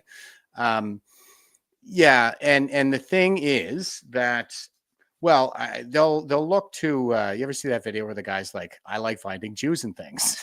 He's like, No. I think his name is Jeff, actually. He's like, my name is Jeff, and I like finding Jews and things. And he's just like, he goes through all this different stuff where there's nothing weird about this. I don't hate these people. I just like finding Jews and things. So that's I've never heard of is, it. I've never seen that. Yeah, there's the video. I got to check it out. The guy did. It's pretty brilliant, and hilarious. But Jews are everywhere in our culture. And it's not like a recent thing. They've been part of our culture since the dawn of our culture.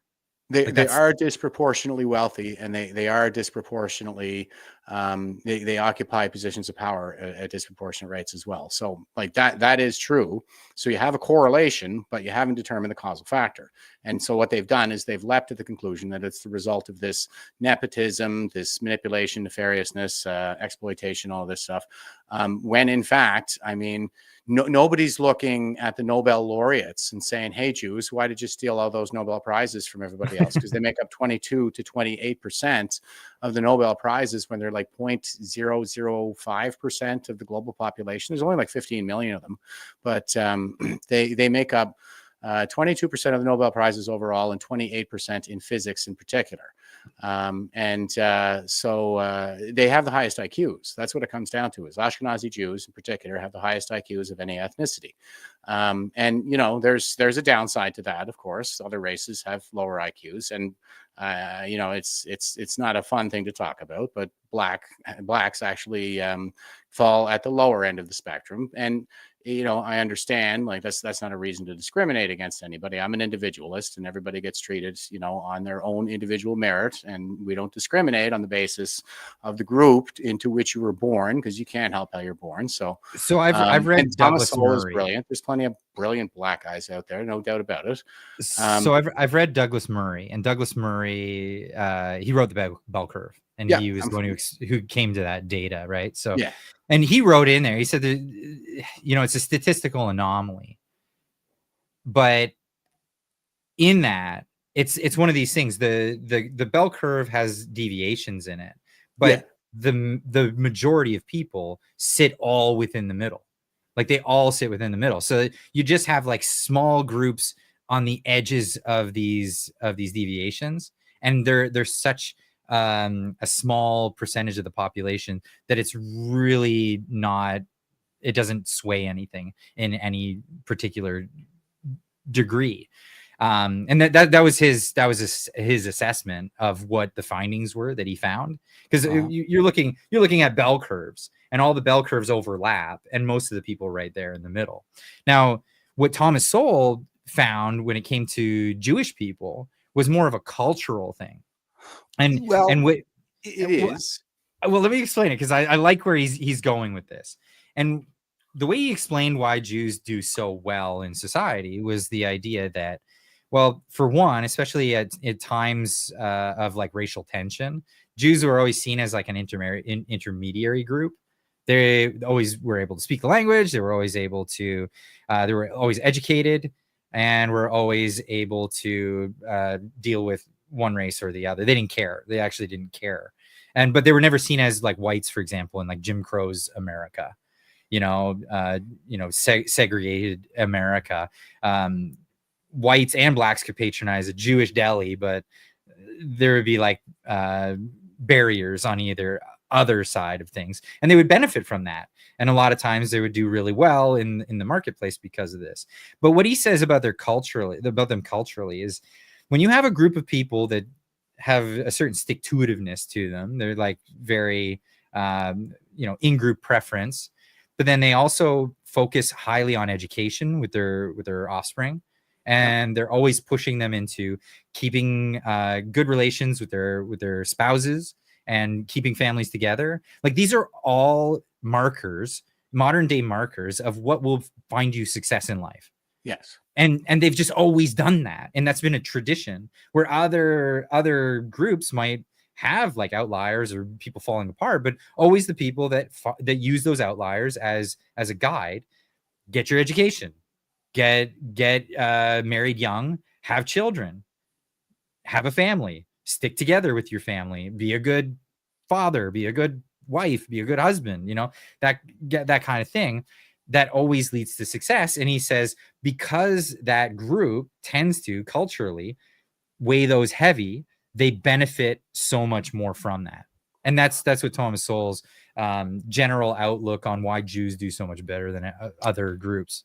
I don't know if he got into the IQ data or not, but no, he didn't get into the IQ data. But I mean, having marginally higher IQs he may have overlooked won't that. hurt. He Well, may it have won't overlooked hurt. that. What? I said if Jews have higher IQs, it wouldn't hurt. No, Obviously. it doesn't, and it's not a small amount either. It's like it's a full standard deviation. They're like 13 to 15 points higher than whites on average, and then So my question is, like, is their success the product of their culture, or is their culture the product of their higher IQs, of their intelligence?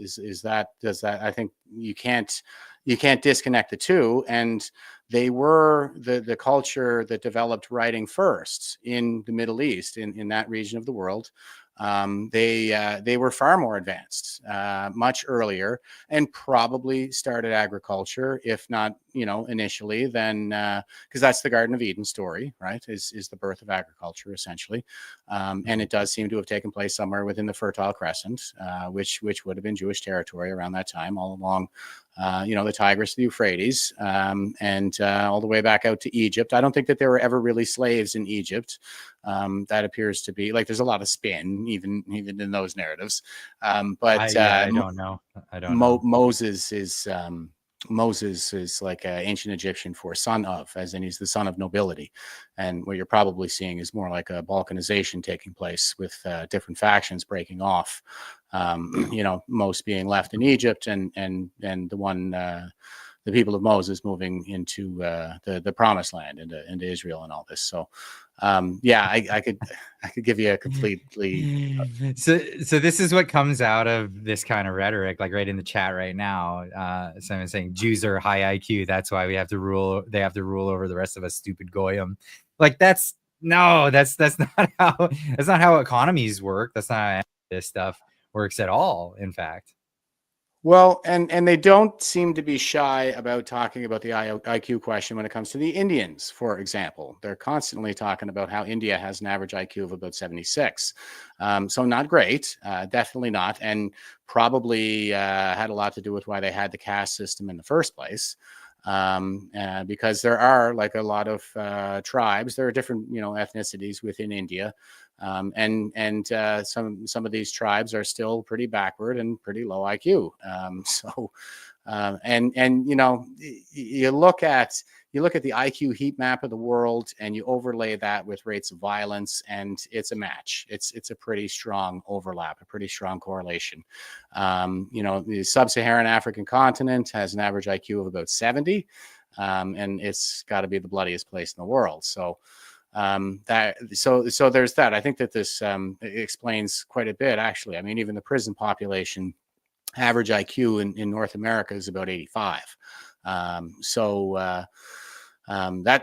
what's kind of going on in the world, I'm afraid. And it's the hand that we're dealt. I'm not saying it's going to be like this forever. If you can maybe just give people enough protein and education and maybe Christianity, then we might be all right. Sure. But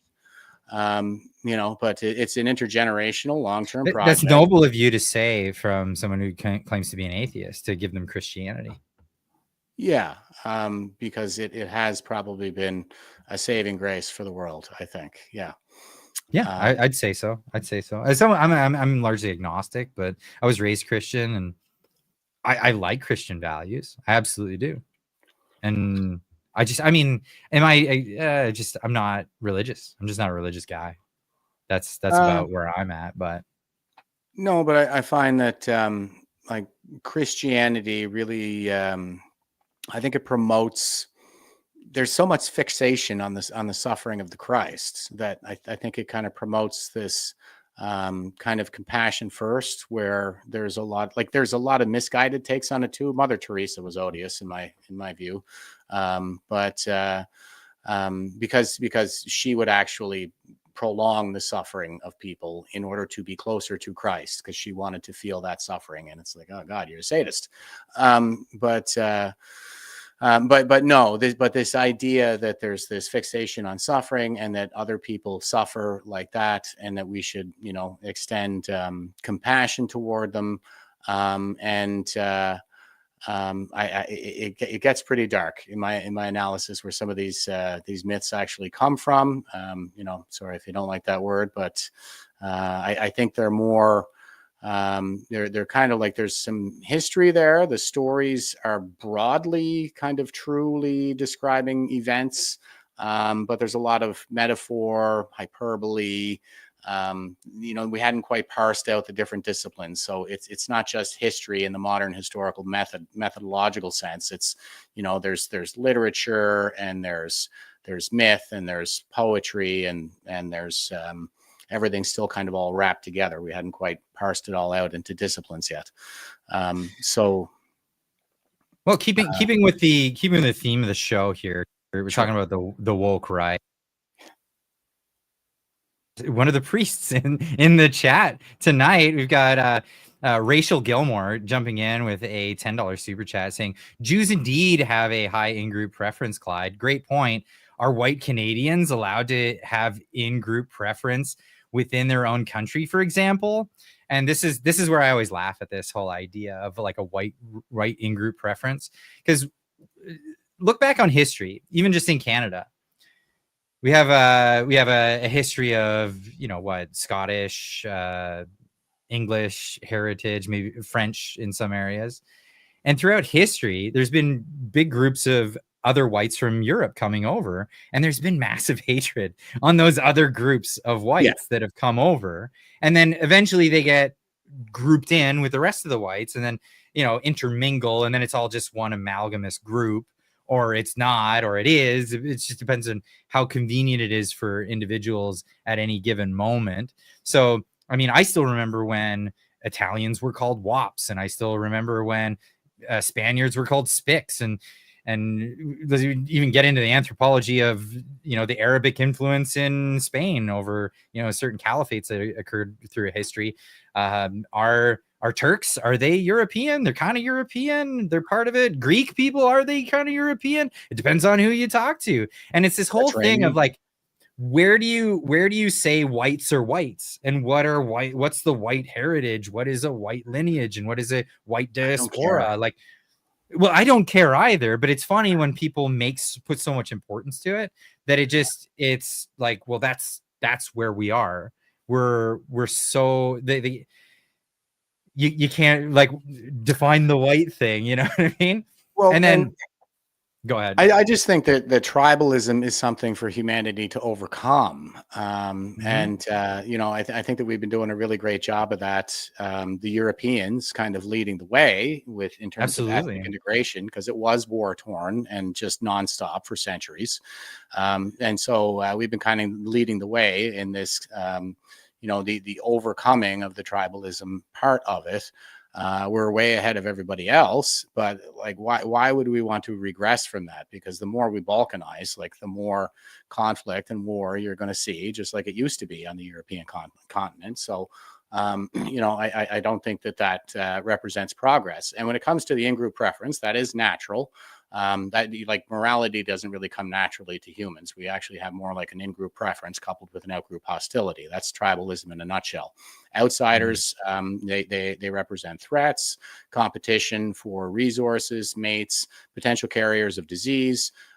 So they tend to be treated not so well when they come. You ever see what chimpanzees do when they catch a male from another troop sniffing around the boundary of their territory for females? Yeah, they're absolutely brutal, and we're much worse. We eat our own. Absolutely, that's another theme that I think recurs in. Well, if they haven't seen it firsthand, it would be someone in your position. That's incredible, but yeah, I mean, it's crazy. I think the Spanish are probably one of the best examples of this, right? Where they were, a horrible situation was thrust upon them, where a caliphate came through Spain. Yeah, a caliphate came through Spain, but if that caliphate never came through Spain and those people stayed and those cultures amalgamated and became a culture, We would never have flamenco music, which it's just like, because I'm a music nerd. I love music. And flamenco is one of those things that just would not exist in any other way, except if the Arabs came in and conquered a tiny part of Europe in that area. And it really is an amalgamation of like Arabic, and there's a bit of Jewish influence, Gypsy influence, and European influence with the guitars and all of this stuff. But the time signatures and the scales and all of this stuff only exists in Spain because of the anthropology of the region. And at the end of the day, it's a beautiful thing, is it not? I think we can get there without all the barbarism. Well, without the barbarism, it would be nice. Yeah, absolutely. Yeah, we're talking about the caliphate here. And, you know, it's also fair to say that we wouldn't have a Canada, you know, were it not for that, because Christopher Columbus set sail just shortly after, you know, the Spaniards actually won their territory back and drove the caliphate out. And why did he go? He went out in search of gold for what? Militaries, to fund militaries, because they understood that they had to build up their defenses. So that's that was what inspired him to do that, really, or inspired the Spaniards at least to fund his mission, was because they understood that they needed wealth to fund militaries to fend off the caliphate, and he ended up discovering the New World. So yeah, I mean, like these haphazard things happen as the result of war, but we're supposed to be trying to like trend towards fewer wars these days, and we are. It has been a pretty steady march towards smaller and smaller wars. There's a kind of a cyclical nature to it, but every time the cycle comes around, it's a little less dramatic. Yeah, and the thing is, with the in-group preference, out-group hostility, that's the default setting on the human species. Those of us, the people of the Enlightenment, those of us who are enlightened, like we've overcome that kind of thing. And when it comes to, like, there is still, yes, this kind of tightly clad, knit group of Jews. They tend to stick together quite a bit. Now, quite frankly, given the history where they weren't allowed to work, like nobody would hire them in European countries while they were living in the diaspora. So they had to stick together, and they did everything from making clothing to banking. And really, you know, people say they started banking so they could rip us all off, but it was the Italians really that started banking. And the Jews are just really good at it because of their high IQs. And because nobody had will hire them. entertainment, and that was another thing that they did all through Europe. And that's it's And largely Hollywood. why we have so many Yiddish words in our vocabulary today. Absolutely. Yeah. And Hollywood too, right? Like nobody else would do that. So they're very entrepreneurial because they had to be, because nobody would hire them. So they had to do it themselves. So it's not surprising that they've managed to stay as tightly knit that they are. But, you know, another tightly knit group is the Amish. And I don't hear anybody screaming about the Amish and their in-group preference. You know, and they've basically, like, they're an enclave within Canada and the United States. And there are multiple other religious groups like this that are just, you know, maybe they want to make their own clothes. Like, you know, it's not just the Amish, but the, you know the ones I'm talking. We got a bunch of what are they called out here in Nova Scotia? Hutterites out here. Yeah, Hutterites out there and out here. I can't think of it right now. I'm having a brain fart on this, but yeah, but there are these sects all over the place that do this kind of thing. And the reason that nobody really obsesses over that is because they don't bother anybody. The Jews don't bother anybody either. Now, if you want to talk about the Muslims and the kinds of problematic trends we see within the global Muslim community, the Ummah, then yeah, I'm all ears, because there are groups of them that come here and form enclaves that are underground and sort of isolate from the rest of us, and they attack us. So I don't see that coming from the Jewish community. I don't see that coming from the Amish community. I don't see it coming from the Hutterites. I don't see it coming from the Mennonites, the ones that live out here. And the Mennonites, that's the one. I was actually looking it up here just right now. You got me covered, eh? Yeah, no, you got me before I could. And I you know, I don't really hear that coming from the woke right either. I don't hear them kind of going after those guys. And it's like, well, okay, so what, like you'll tear down this nerdy Jew that you know is never going to fight back, all day long. But I don't hear them saying a whole lot about the jihadis that are coming here in droves, and we're bringing back ISIS brides and all this stuff. I mean, maybe they do in passing, but it's certainly not foremost in their minds when it comes to threats against the country. It certainly is in mine. I'm definitely Hamas holes taking over the streets all over the place, shooting up Jewish schools, very intimidating, going into neighborhoods, Jewish neighborhoods, no less. And and I don't hear these guys saying anything about that. So yeah, and I do. So I only punch up. These guys will cut your head off. And you got somebody like Natasha Montreal going out there filming, and you got Alexa Lebois, going to these things in Montreal and filming, and I'm sure they get threatening messages, and they all know who they are, and these guys will absolutely rape you and cut your head off, and they're going out and do that. That's some freaking courage right there. Like that's tearing down Jews when you know they're never going to fight back, and you're never going to face anything for it. Like or going after Indian students that are barely in a position to do anything about it. And again, I would if you go, be upset that there's so many Indian students, but be upset with the people that brought them here, right? That would be my thing. Now, so I want to bring this up because you keep saying they're not on the left, they're not on the right, they're not woke right because they're on the left, and I'm guessing that you have a political linear scale in your head as I do, and I often look at politics this way because there are so many different graphs that I think are meant to confuse people. I think that's the purpose of them, because how do I fit on this like Venn diagram, or I fit on this other 2 or 4 axis diagram? It doesn't make much sense. Why not just have one axis and be able to explain everything that way? And that's the linear scale of totalitarianism versus anarchy. So enslavement versus anarchy. And this is, left would be, all the very far way on the far left is totalitarianism. That's the default in society, right? There's the default pre-society. This is how the natural default is.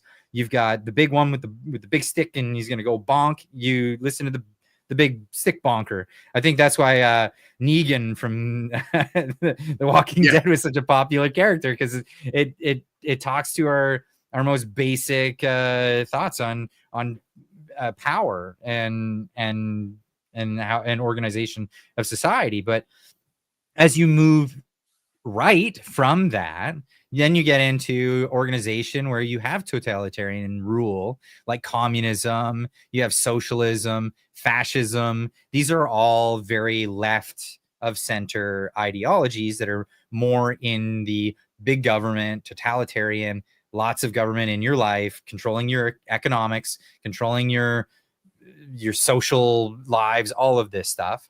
And then you get to the center and then move right. That's where you find your libertarianism, your capitalism, your market economies, and all that stuff. And if you keep going, then you get to total anarchy. And anarchy is with no rulers. There's no rule. And most people would say that's when power vacuums come in, and then you end up with some of the stick bonkers. You know what I mean? You're right back at the beginning. So this is the conundrum that we have in society. But you say that these guys, they're not on the right at all. And this is the scale that pops into my head when you say they're not on the right. They're leftists. They're totalitarians. Am I at least correct in that assessment? Yeah, absolutely. And that is my take as well. Like what you just put up there is quite good, I think, in terms of how you sketch out how I see the political spectrum as well, because it's a spectrum. And what is a spectrum? Well, it's the x-axis on a Cartesian graph, which is a straight line.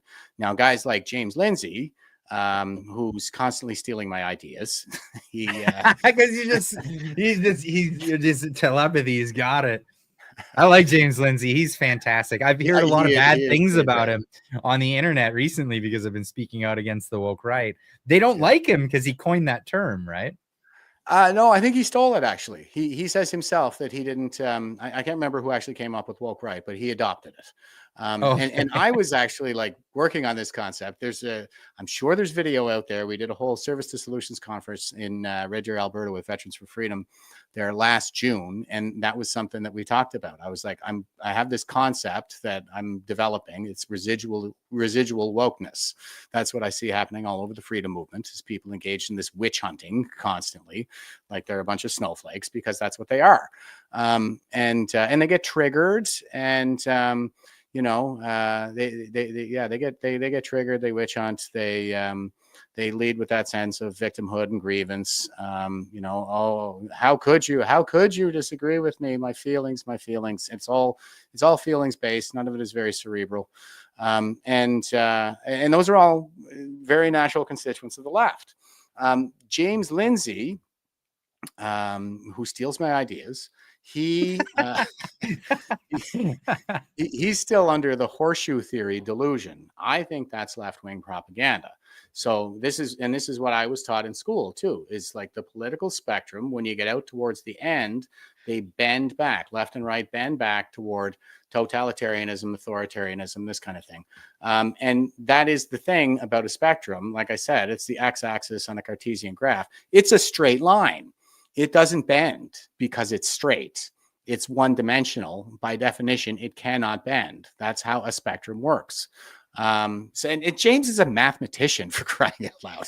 What are you talking about, a bending spectrum, James? So when I hear it, I see more of like the ohms symbol.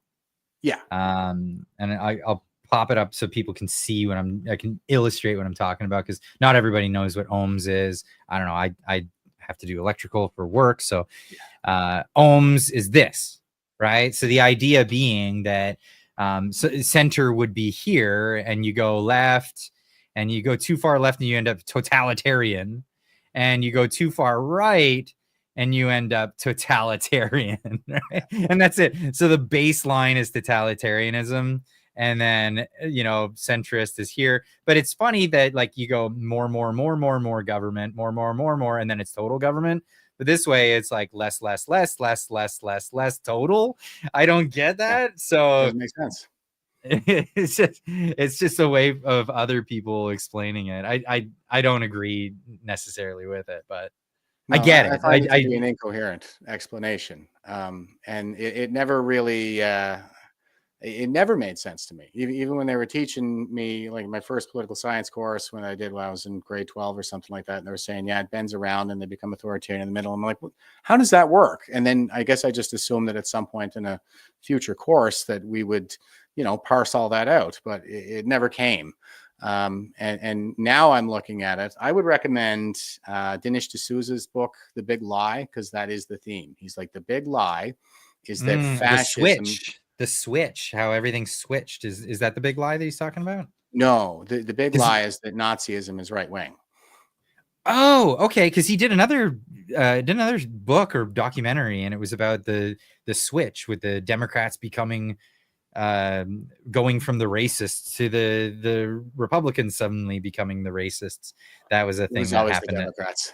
I know it's always the Democrats, but that's the big lie. But I guess he's got another big lie. Okay, explain this one. Oh yeah, the big lie is that Nazism is right wing and fascism is right wing. They're not. They're socialist ideologies. They're what's Nazi stand for? Wasn't it an National Socialist German Workers' Party?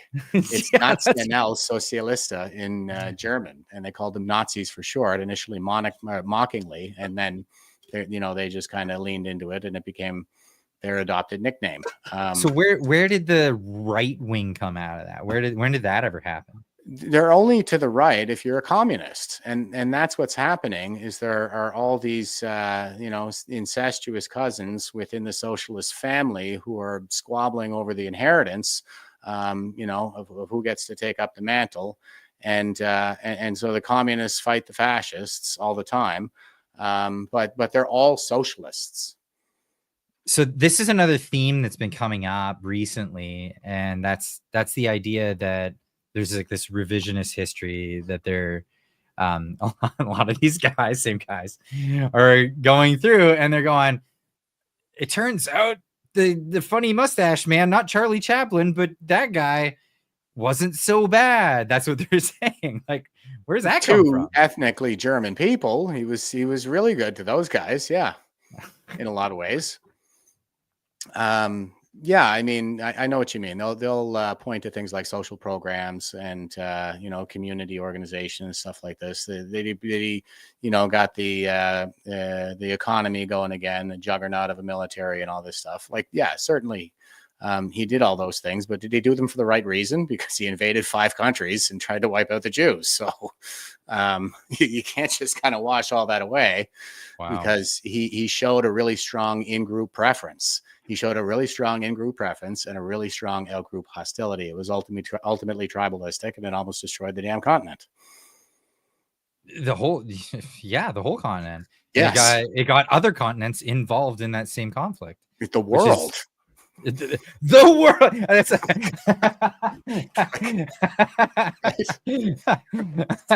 Well, I always you just reminded me of a joke from Norm Macdonald, where he's talking about like those trusting Germans. He's I don't know if you heard about them, but they I don't know, it was a couple of decades ago. They tried to pick a fight with who.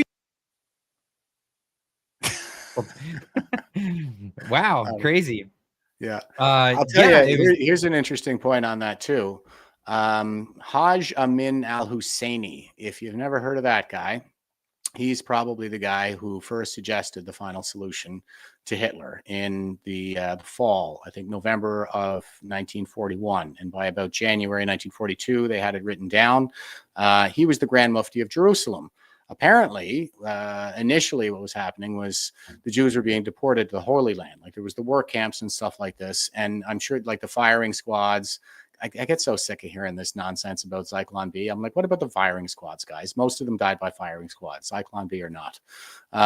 Anyway, I wasn't aware of that. I wasn't even aware of that. Oh, yeah. The whole gas in them with Zyklon B is all a big hoax. They were just trying to delouse them. That's one of the things that's out there. Like, what's his name? Ian Carroll. He likes to talk about that stuff, but most of them died by firing squad anyway. So it's like, what do you even talk about? Okay. Either way, it's horrible. Like, it's all horrible. And I mean, good old carbon monoxide was the preferred gas right up until almost the very end of the war. They even had vans that they drive around in where it was just the exhaust was recycled back into the back compartment, and they would just load people up into there and gas them out with the engine exhaust. Like Zyklon B, get the hell out of here. So anyway, but what Hitler was doing with a lot of them was he was deporting them to the Holy Land. And it was Haj Amin al-Husseini, who was the Grand Mufti of Jerusalem, who said, no, don't send them here, gas them or burn them. I think he said, burn them. And he was treated like royalty. Like, he had a whole embassy set up in Berlin, where he recruited Muslim brigades who fought on the Nazi side. The Jews fought on the side of the Allies, of course. They were with the Allies. The Islamists were with the Nazis, and that is where Nazism and Islamism intersect. Haj Amin al-Husseini, like, he propagandized the whole region, turned them all against the Jews. Not that it was hard to do, given the fertile ground that the Quran had already laid for that. It's in the book. Yeah, it's in the book. Yeah, that was not hard to do. But I mean, like, the Ba'athist regime was a product of his activity in the region. Also, like, the Balkans, there was the Balkans in the 90s and stuff.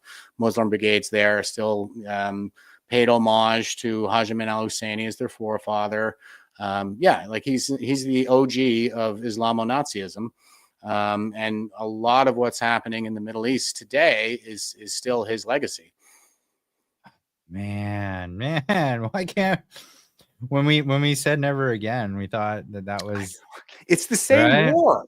Like, we say never again, but it's like the war never stops. It's just kind of a lull where things are creeping for a while, and then once everybody gets into position, we're back at it again. Man, okay, I want to take some of these questions because people have been waiting, and I apologize that I did skip over one. I want to address this one from North 49 RC. He says, I'd love to hear Jeff about his black Canadian flag. I think I understand it, but I'd like to hear his perspective. I just think it looks badass. What's the red line? What is that? Oh, that's for veterans. I think in the United Okay. States it's for firefighters, but this is the one that everybody seems to wave in Canada for veterans. Like the blue line would be for police, correct? For police, yeah. Okay. Okay. So red line for vets. Okay, I didn't know that. Yeah. I mean, in the States, and you it's hang for it upside firefighters, down. so I'm not You sure if hang we it got up. it wrong or they do. So and then you hang it upside down as like a sign of distress. No, it's just hanging sideways. I just kind of have the corner of my one room in my house here is my studio, and just for background, like this is my lest we forget flag, and I actually crossed out the lest as in we forget, because certainly we forget how hard won these freedoms are, and that people actually died for them. That was the one that I had on the back of my motorcycle going to Rolling Thunder, which was the wreath laying ceremony that we had. It was a bike rally and wreath laying ceremony that we had to give dignity back to the monument and to the veterans who were beaten and drug off it at the convoy. I breached my conditions from the convoy to go to that, and they came out and rearrested me. I wasn't exactly hiding. I was the sergeant major on parade and gave a speech at the monument, so they didn't have much trouble finding me. Kind of hard to hide when you're doing that. Absolutely. But this one is just like like this is kind of common that people use in Canada to symbolize veterans. I thought I might put my red ensign up there, but it seems like that I don't even know anymore if I want to.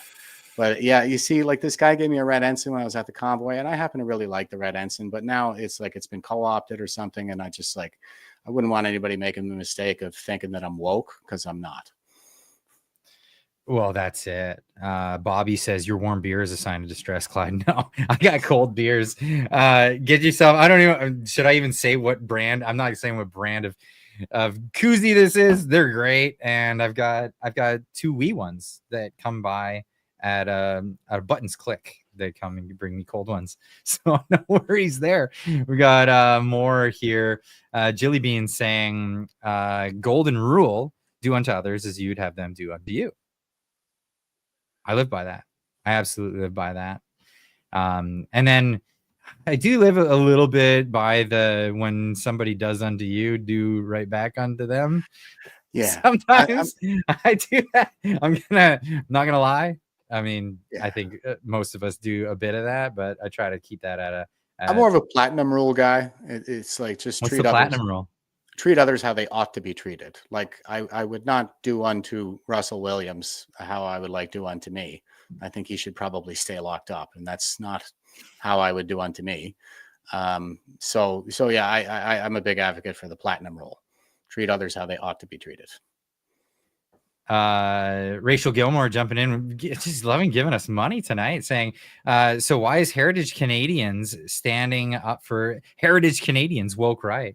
Or is that bad? Or why is that bad? LOL. I asked out into I don't know what you're talking about, Greg. You're ether. delusional. Yeah. So I asked out into the ether what Heritage Canadians were, and I couldn't get a straight answer. People gave me all these weird answers about like, it's somebody who's at least been here for 3 generations, and then some people say, oh, you have to be part of the founding group of individuals in Canada. Other people are like, and then I'll say, well, okay, so, or somebody even said you have to be like from British heritage and immigrated to Canada. I said, so my guy that I work with who immigrated here like 4 years ago, is he a Heritage Canadian? Like, it's so all over the place. Like the definition is crazy. It doesn't make sense. And it's like, okay, stand up for the thing, like the arbitrary thing. And this is why it's woke. It's like, it's in group, but it's like there's no real definition, and everybody's got an alternative definition for it. Yeah, it's all quite nebulous and suspicious. That's why I'm always suspicious when they can't really clearly define things. Yeah, I mean, I just think it's backsliding. They're going into all this this tribalism again. It's not productive, and I have to wonder Like you talk about the guy that you used to work with and stuff like that. It seems like a lot of people are failing to make this distinction between those who came here during managed immigration and those who came during mass immigration. Like they've weaponized migration against us since Trudeau rose to power. That wasn't the case really before that. I'm not going to say that there were not problems and that they didn't, and they did hide them. I can remember the last time I saw a study that actually showed that immigrant populations were disproportionately represented in violent crime statistics, especially in Toronto. You won't see that anymore. They will not list their immigration status. They should. We should know this because it's an indication as to whether our systems are working, because they're supposed to protect us from this kind of thing when we're when we need immigration. But my daughter was born by cesarean section, thanks to a man named Dr. Singh. And he was a turban wearer, and it was the greatest feat of human skill I have ever personally witnessed. So I'm glad he was there. I'm glad he was there, Dr. Singh in his turban. And just because like he would be one of the guys that we were just talking about, like those other Sikhs need to go back. They're not supposed to be here. That's an India problem. And India is pissed at us. They're assassinating terrorists on our soil because we've turned our soil into a safe haven for their terrorists so they can regroup and then start launching attacks back into India. Every terrorist group, it is a safe haven for every terrorist group, for the CCP launching hybrid attacks. Sponsored by worse groups in Pakistan, by the way. Like this is all sponsored by even worse groups in Pakistan. Like this is all absolutely happening. And by the way, where did the money to fund 9/11 come from? Pakistan. And they're all screaming about the Jews. The Islamic Republic of Pakistan, like Muhammad Atta's co-conspirator in the Hamburg cell who went missing, his passport turned up in Pakistan. The guy who facilitated the cash transfer was an ISI agent out of Dubai. That's Pakistani intelligence. Bin Laden was assassinated in Afghanistan or in Pakistan. By the KSM was apprehended in Osama bin Laden was assassinated there, and KSM was apprehended there. KSM, the Khalid Sheikh Mohammed, he was the actual mastermind of 9/11. That was his plan. He was apprehended in Pakistan.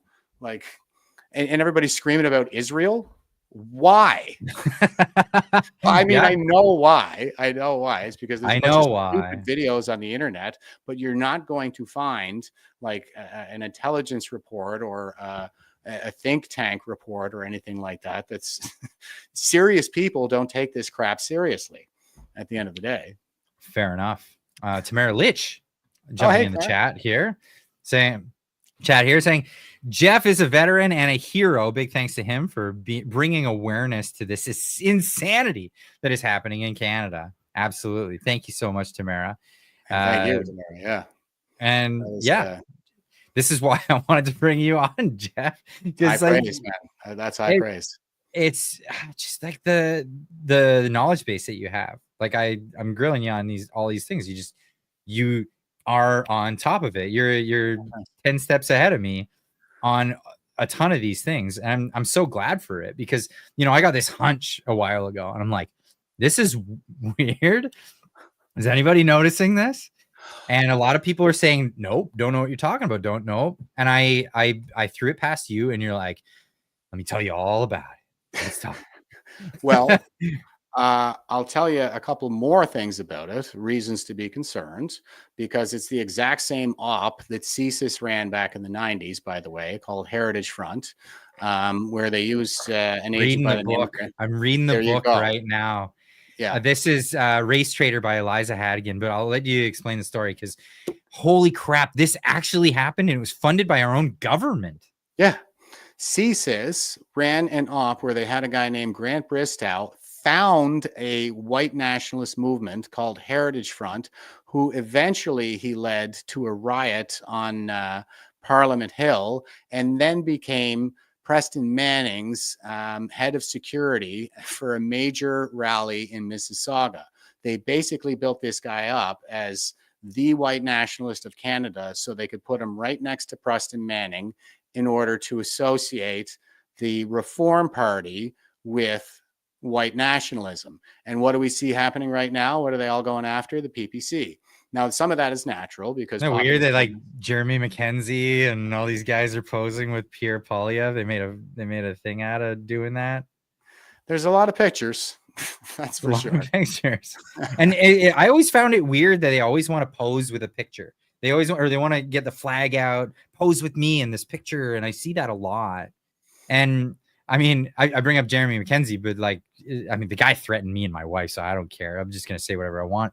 But Ezra Levant, who's a very smart lawyer and knows how to dance around the words, he came out and he said, he was asked about Jeremy McKenzie. He said, and his response was, he's a Fed. He didn't even like skirt words, and he's not afraid of getting sued because he knows that guy's not going to sue him, not because he is suing him. I mean, oh, he is suing him. Yeah. He's Jeremy suing Ezra. McKenzie is suing Ezra Levant for that. Yes. Yeah, I reported on that. They saw my reporting on it, and now Jeremy's suing him. So, no way. Okay, so it is going through. Yeah. Apparently, I mean, I don't know how much it's going to go through. And what Ezra is saying is that which case was it? There's one of these cases, the one out in Saskatchewan, where McKenzie was in some real hot water there, and he apparently gun charges. Yeah, gun charges. He pointed a gun. Wasn't that Nova Scotia?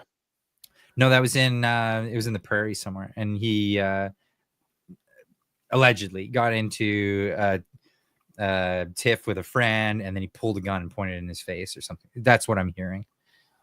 These are the reports. Yeah, I think it was an assault. Could be totally wrong. Yeah, it could be totally wrong. But anyway, look, he went to Saskatchewan. He was in jail there for a few months and all that. And there were proceedings, I guess, that took place out there. What Ezra is saying is that he, as a lawyer, was allowed to read, the transcripts from these proceedings that have a publication ban on them. So he's like, I can't tell you what I read in there, but I can tell you that the conclusion that I came to is that he's a Fed. That's what Ezra has been saying. So they're going to fight it out in court, I guess. So like the sands through the hourglass. Right. These are the days of our lives. As Ezra's in it for the long haul, man, because that guy, he just does not give up. Like if you want a court battle to go forever, go with Ezra. Like that guy will go at you. Like even after Jeremy slapped him with the lawsuit, Ezra was still coming out. He's like, he's suing me now. I still say he's a Fed. He's just doubled down. So oh wow, he's not backing off. Yeah, so that's all very interesting. So it's the same. It absolutely is parallel in every way, pretty much. I mean, it's very similar to the whole Heritage Front. But the point is that this feels like a campaign. Stoke. Yeah, because it feels like a campaign to discredit the right. Yes, absolutely. Even though you're saying these people aren't on the right at all. They're socialists. They're dabbling in socialism. They're talking about how Mr. Clinkety Clank mustache guy had some pretty good ideas, and they're doing all this stuff. And they're on that side of the aisle. They're not libertarians. They're not championing small government and free economy and that kind of stuff. No. Not at all. Like that's not. This is what infuriates me. Actually, is like because people want to equate what they are with what I advocate for, what you advocate for. Yeah, which is liberty. Yeah. Exactly. And they're anything but. Like I said, I did that 6-hour struggle session with them that time. And yeah, I mean, after I got done talking to Alex Cargill for the quote unquote debate, I stayed and I talked to his followers because you know what, like I'm genuinely concerned. And I understand that they're millennials. So I understand that they're younger and all this. And, I wanted to take some time to just kind of hear them out and we'll have a conversation. It wasn't very friendly. They were not very nice to me at all. And it's a lot of, no, you must bow down. Like I'm here now. So you must subordinate your intellect to our collective. And I'm like, no, it doesn't work like that here over on the right, guys. Like I know You get your turn to gonna speak. I get my turn to speak, and then we can disagree. Yeah. Yeah, like we all have different ideas, and we choose debate over brute force, these kinds of things. But they'll engage in their And mob gaslighting. rule as well. Mob rule is the other aspect of these struggle sections that you're talking about. I call them internet blood sport because it's like it feels like that. It feels like you're stepping into the ring bare knuckles with people who have like bad faith. Like it's just a bunch of that. Yeah. And the whole idea is to like own somebody. Like I'm gonna own you. Like it's very juvenile. And it's not productive, is what it is. This is why I don't engage in it. And I'd rather just have conversations in general. Yeah, along these lines. Yeah, exactly. Much more productive, right? But I knew that going into it. It was really more like I just had to go through that to say, okay, see how unproductive and woke you guys are. This is what I've been talking about. Like, look at this stuff. You're absolutely out of your minds. The other thing about this, since we're talking about how this is the result of a propaganda campaign, there was the NCRI, the Network Contagion Research Institute, that published a report not too long ago about the false flags narratives and how they ride on these Russian and Iranian bot farms, and also on these turncoat social influencers like Jackson Hinkle, who's basically the model for what Tucker Carlson is now, because he's taking all kinds of bribes from foreign dictators so he can go around, polishing up their image for the rest of us. And he pushes a lot of this anti-Israel propaganda, the jihadi sympathizer. Is that a fact? Tucker Carlson? No, not Tucker. I was talking about Jackson Hinkle, but I think Tucker is on that sorry. slide. I misunderstood what you said. I thought you were implying Tucker was in on that. I think he probably is.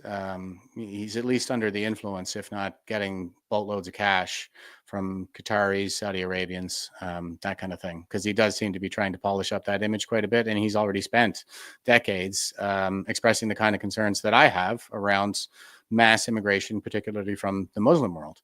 And now all of a sudden he's going to the Muslim world and saying, "Hey, yeah, it's all our fault for pushing you guys around and stuff." It's not a good look. It's not. Good I haven't watched Tucker in a while, but I'm typically a fan of what he's been doing. Have been until fairly recently. I haven't watched recently. I'll have to catch up. And there was a lot about the Qatari government. I can't remember all the details now, but it was pretty shady. I didn't see a direct transfer between the Qataris and Tucker, but they facilitated, what was it for one of their dignitaries doing an interview with him, and there was the whole, he was talking to the Iranian leader, and it was all kids' gloves. But when it was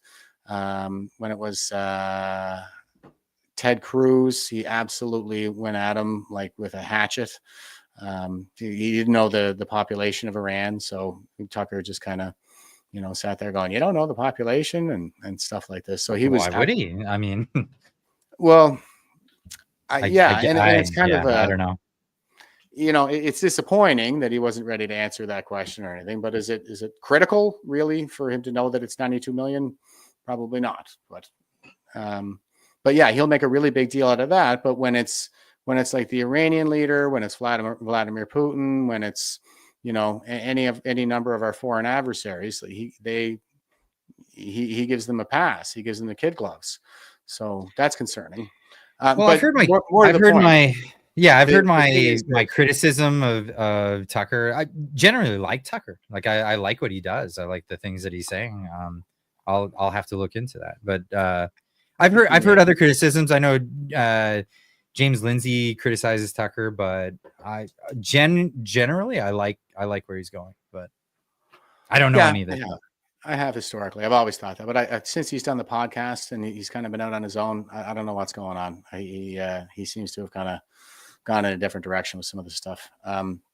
So it's suspicious. But getting back to what I was just saying, like the Network Contagion Research Institute, like they track this stuff using Google Analytics, and they can show you that these Russian and Iranian bot farms are driving these false flag narratives, and it's not so much that maybe they're like writing this stuff out for anybody, but there are these narratives that are out there, and they will amplify them to the nth degree.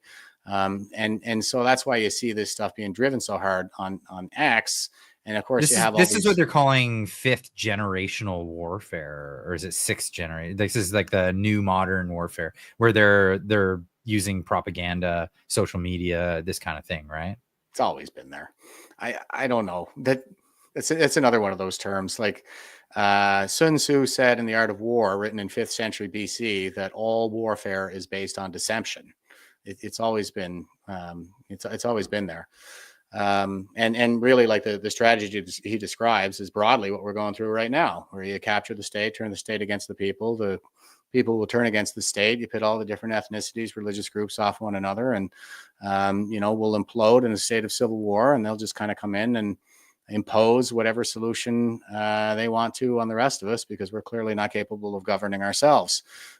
That's this is what I see from this like woke right, because like the white right was pretty strong. It looked like it was pretty strong up until the last election. Then it kind of got fractured, and because of the fracturing, I see I almost see like a band of useful idiots coming in and doing the tribalism crap, and just as you said, somebody will come in and they've got a solution for it. Oh, and we'll rally behind that because we're all occupied with other quarrels instead of the general quarrel of like, hold on a second. Economically, we're not doing well. We don't have good trade relations with our neighbors. We don't have all these other things. Perhaps we could all get together on like common issues, but what are we doing? We're saying, no, we're a particular diaspora and we need to fraction off into other groups instead of saying, no, Canadians are Canadians. And, some came later and some came sooner, but at the end of the day, that's what everybody is. We're all Canadians. Up until 2 years ago, this is what I've heard from everybody. Even the left were saying this. Well, I think they've kind of diluted what it means to be a Canadian, and that was deliberate. And Trudeau, a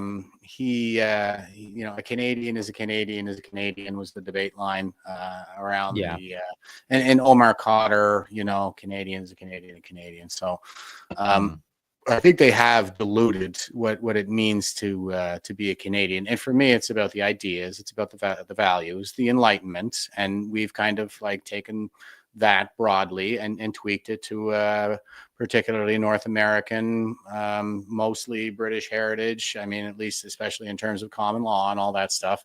Well, the Franco system too. I don't really get their system though. But yeah, I mean, it's about the Enlightenment and it's about human flourishing and the way that we do it. Like, I think that we do it really well. That's my kind of patriotism. It's for that stuff. Even the flag, like I was being asked about this on a different podcast, like, Alberta separatism, you're not loyal to the flag. And I'm like, no, I think that's jingoism. Like when you're loyal to a logo like this, I think that's more like jingoism. I want to see people do well. I want them to flourish. I'm all about the ideas, the best ideas. Let's make better ideas, new ideas all the time. And we should be free to do that. We can't do that without freedom, of course. So I'm very patriotic for those kinds of values and principles. It's never been about ethnicity in my lifetime up until very recently. So no, it hasn't. And here's the thing, like I can empathize with people who grew up in perhaps rural areas throughout Canada where perhaps like maybe you haven't seen a lot of ethnic people for the majority of your life. And it's kind of strange for you to experience that ethnic people might be around you. But I grew up around ethnic people my whole life. I grew up in Windsor, Ontario, right? And I've lived in Toronto, I've lived in those areas, and let me explain real quick. Because I had a bit of a nostalgia when I went to Texas recently. So I went to Texas and I had this weird like deja vu from my high school years. When I was growing up, every Friday we would go out for dinner. And I'm sure the audience has already heard this, but I'll explain it to you anyway. I would go out to, my parents and all my friends' parents would each give us $5 after school. We'd meet up and then we'd go to McDonald's. There was a McDonald's down the street. And next to the McDonald's was a pool hall with arcade machines and stuff. But we'd go to McDonald's, and for $5, of course, you could get a whole meal because it was the 90s, right? Yes. And so you get a $5 bill. That's good enough for a whole meal, some change to play video games afterwards. Maybe not a lot, but a bit. And we would go to the McDonald's, and the picture, if I were to snap a photo of what was happening there, the scene that you would see is this, and I'm talking about the employees as well, was this, group of kids, peppered ethnicities all over the place, but none of them were ethnic. Everybody was Canadian. Everybody spoke with the same Canadian accent. Everybody, was the same. That was the thing.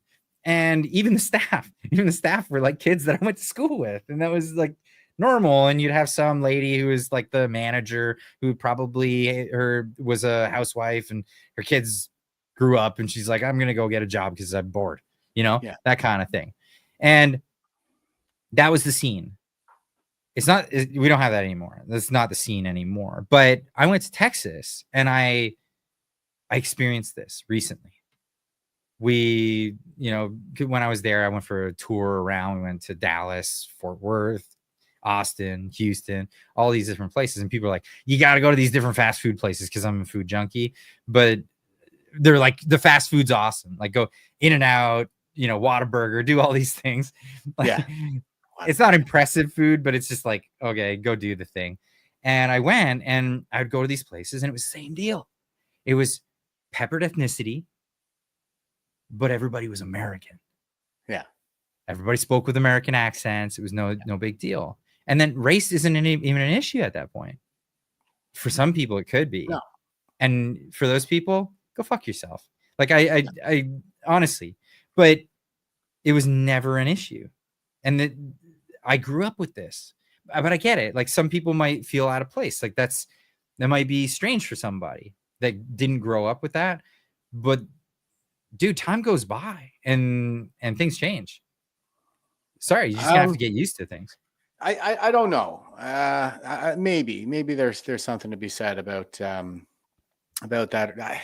I'm not so sure about this one, Clyde, because I'm from a pretty rural place, and we were peppered with different ethnicities. We all grew up together. Same thing. Like, I lived on a corner, and I could throw a rock down one street and hit my East Indian friend's house, and I could throw a rock down the other street and hit my Micmac friend's house. Like, we all grew up together like that too. And we have a lot of Micmac out here in Atlantic, Canada. So, like, I know the whole tribe, basically. Well, not really.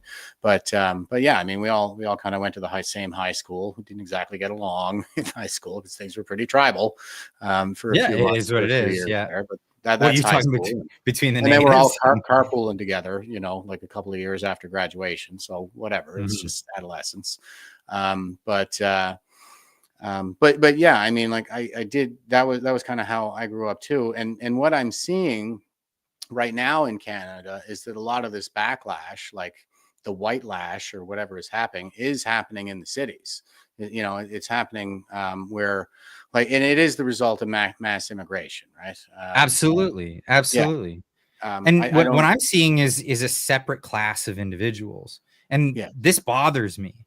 This bothers me that, because of the whims of politicians and the whim, like what they've brought forward for everybody, we have a servant class in Canada, where we used to have just teenagers that got jobs after school and stuff like that.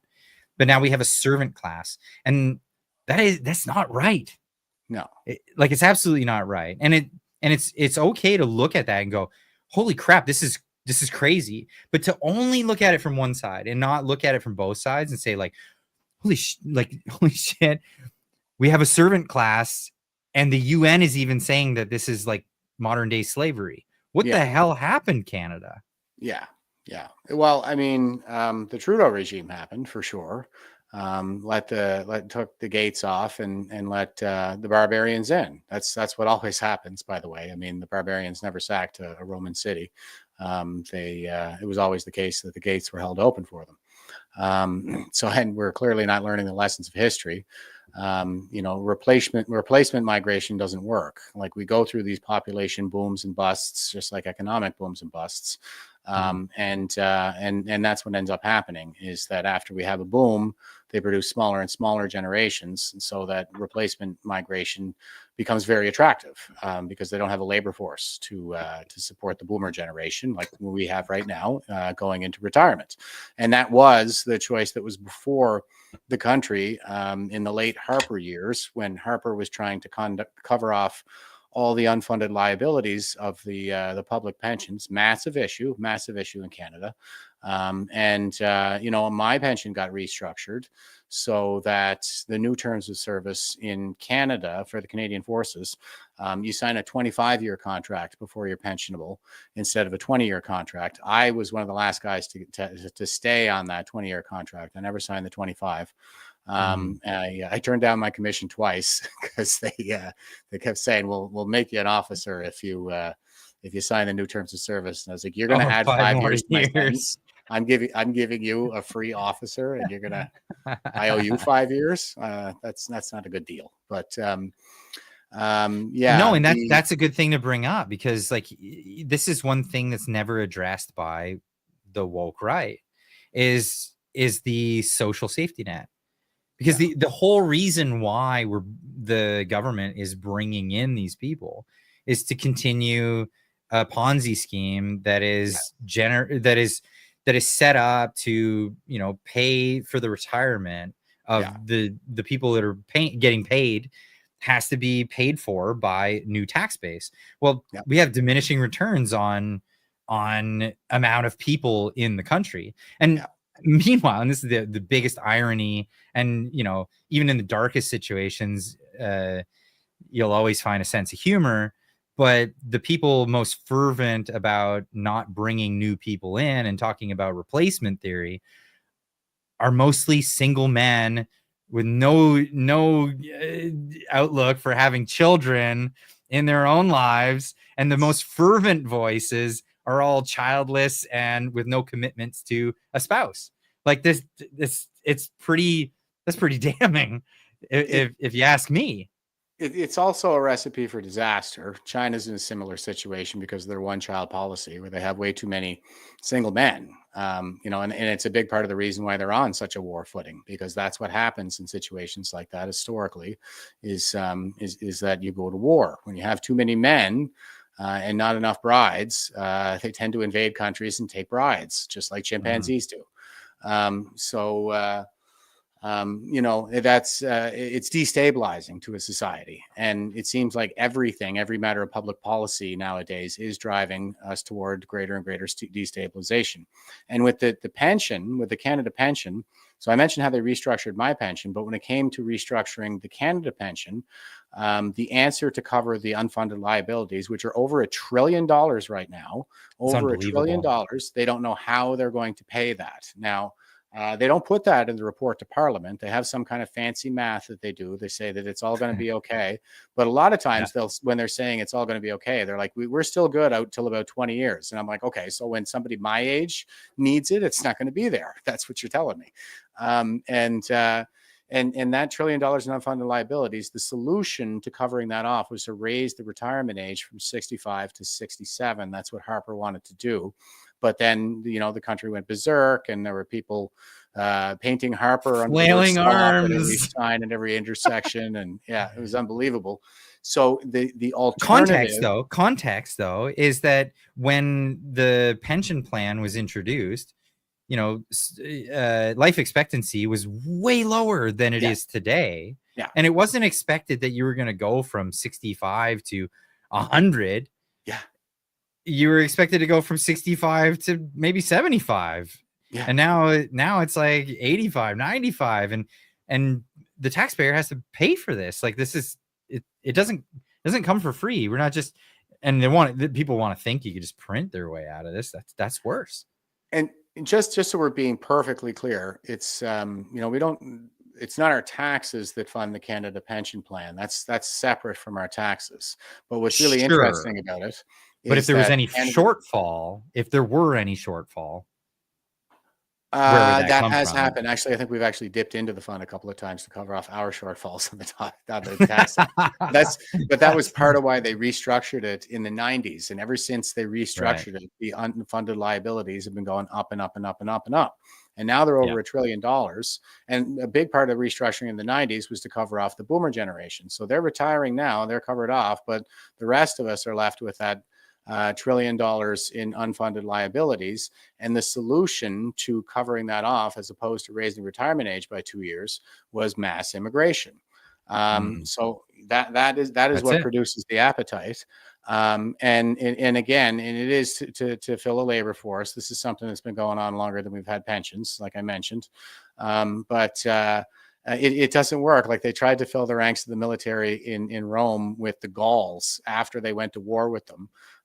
It's kind of like bringing the jihadis in here now and filling the ranks with them. They're bringing the Chinese in now and filling the ranks with them.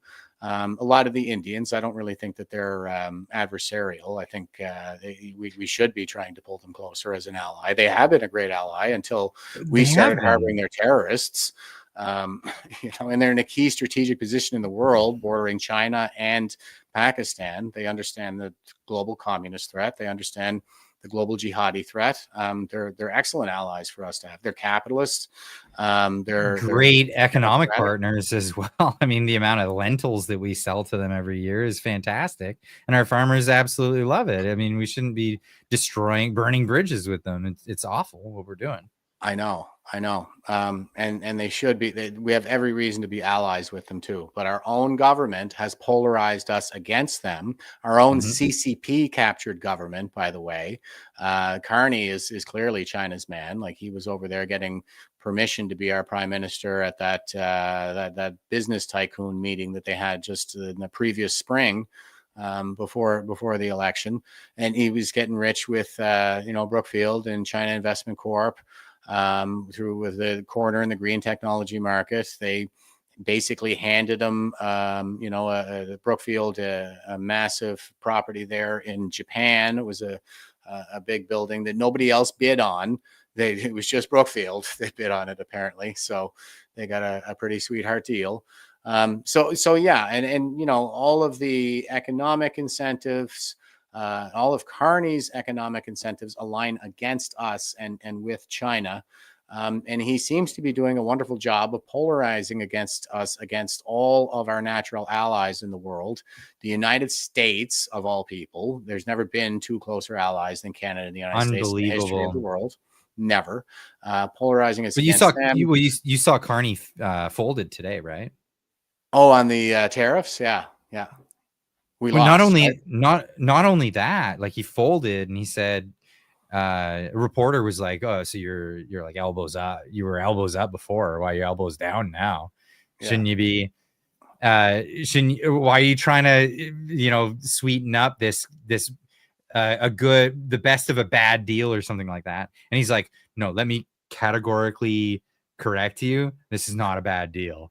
Like, something happened on the phone with him and Trump just yesterday. He got pee-pee slapped, dude. That guy got pee-pee slapped hard. And it was like stop telling Canadians they're getting a bad deal. They have the best deal out of all the countries in all the world. I'll show you what a bad deal looks like. You know what I mean? Yeah. Oh, and he wasn't even invited to the peace talks there for Ukraine. Like, what do we shovel 20 billion in there? And he's not even, we're not even at the adults table anymore.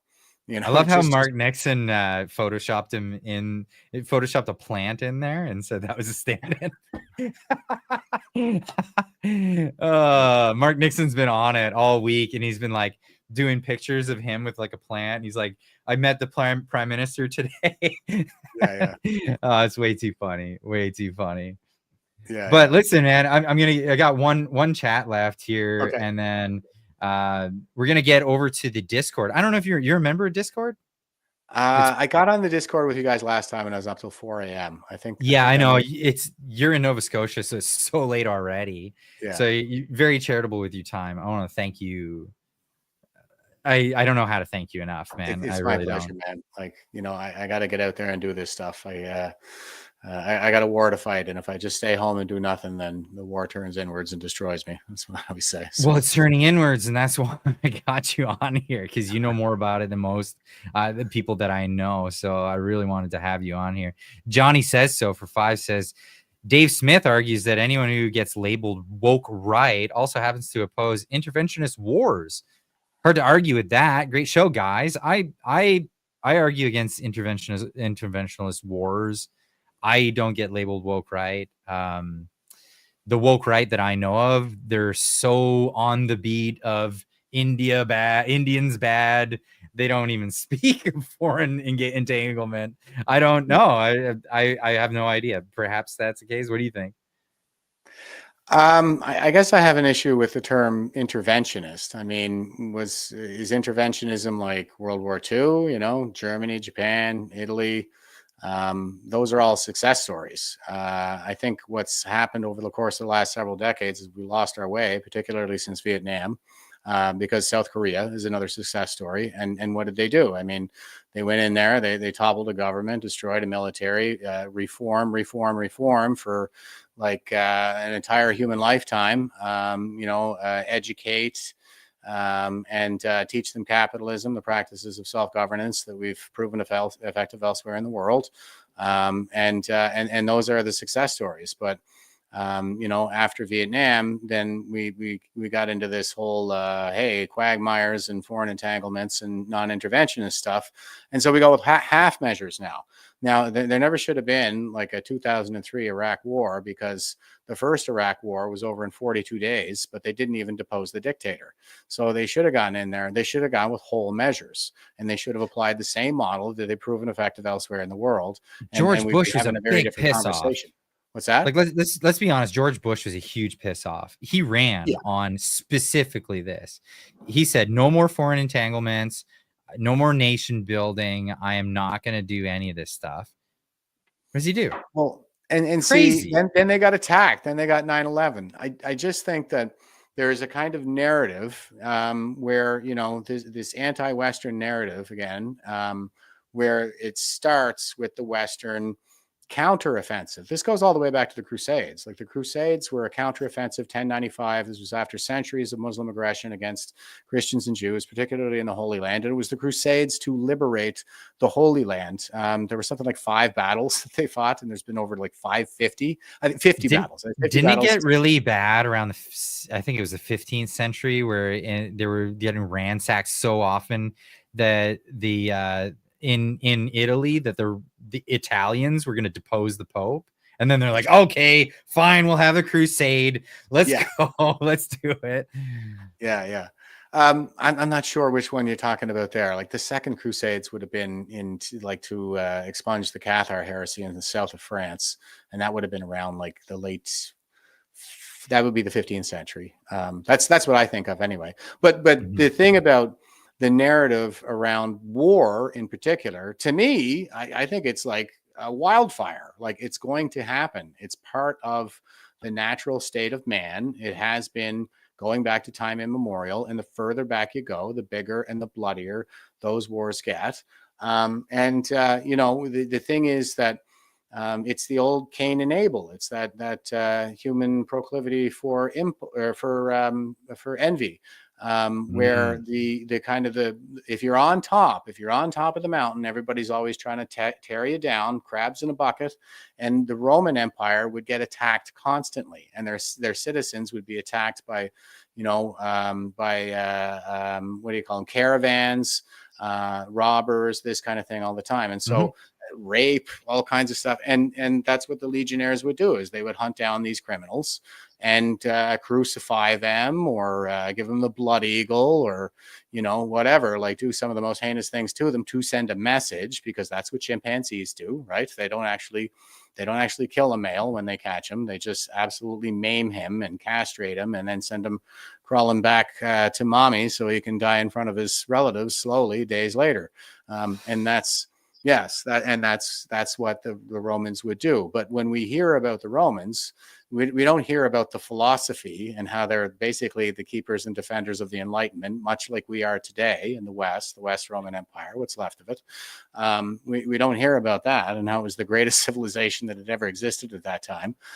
We hear about the brutality, but that was a reflection of the world and not the Romans, you know. And so we're in a very similar situation. It reminds me of the Life of Brian, Monty Python skit, or like the film. There was a skit in there where there were a group and they were conspiring against the Romans, and they said we're gonna get those Romans. Like, by the way, what have they ever done for us? And somebody pipes out. He says, "Well, they built the roads." Okay, well, other than the roads, what have the Romans ever done for us? What? The indoor plumbing's nice. Education and the wine. Love the wine. The wine's great. So this long list of stuff before they say, but what have they ever really done for us? But that's what the British did too. That's colonialism in a nutshell. And the whole paradigm is inverted. Like colonialism was by and large an emancipation effort. You know, certainly like when you're engaged in these kinds of activities, like people are going to do stupid things and evil things. And there's Abu Ghraib, even in you know, in the Iraq War. I'll quote Christopher Hitchens on that, where he said the conditions at Abu Ghraib prison improved dramatically under American occupation. You said that last time you were on. And it blew oh, did I? mind. Yeah, okay. Yeah, it's a good one. But but we in the West, like since the days of Alexander the Great, it's been campaigns of liberation, roads, bridges, hospitals, schools, teach them literature and philosophy. You know, it's a battle for the human mind. It's always been that way. You know, I'm not saying that we should fight wars of aggression. Certainly not. But look, I mean, lines need to be drawn and you can't give them an inch. I think everybody's getting an appreciation for that. Like the totalitarians will continue to erode your freedoms and enslave you 1 inch at a time if you let them. You cannot give them an inch. And so like we need to draw red lines when we're, you know, keep everybody in line, global Mexican standoff. This is the best we can do for now. Build relationships, all this stuff until we can get to a point someday, like in the quite distant future, I'm afraid, you know, when there's no more wars. But right now and they're like warning, they're naturally occurring, you know, so we need to contain them. And forewarning is that the totalitarians will always come in as your friends. No doubt. They're the ones looking out for you. They're the ones keeping you. Yeah. And this is why so many philosophers over the course of time have said things along the lines of, if you trade your liberty for security, you will end up with neither. Benjamin Franklin. And Thomas Paine. And was it? Yeah. Maybe it was Thomas Paine. And I think no, both of them. They both said similar things. I like paraphrasing, but yeah, they both said that. It's amazing because people forget that, and it's not like for the lefties, they thought they were fighting for liberty. They thought they were fighting for liberalism, but then they got Justin Trudeau and he came in with that, and then they were enamored with it. Yeah, and on this side, like you got people coming in saying we're just saving you from the brown people.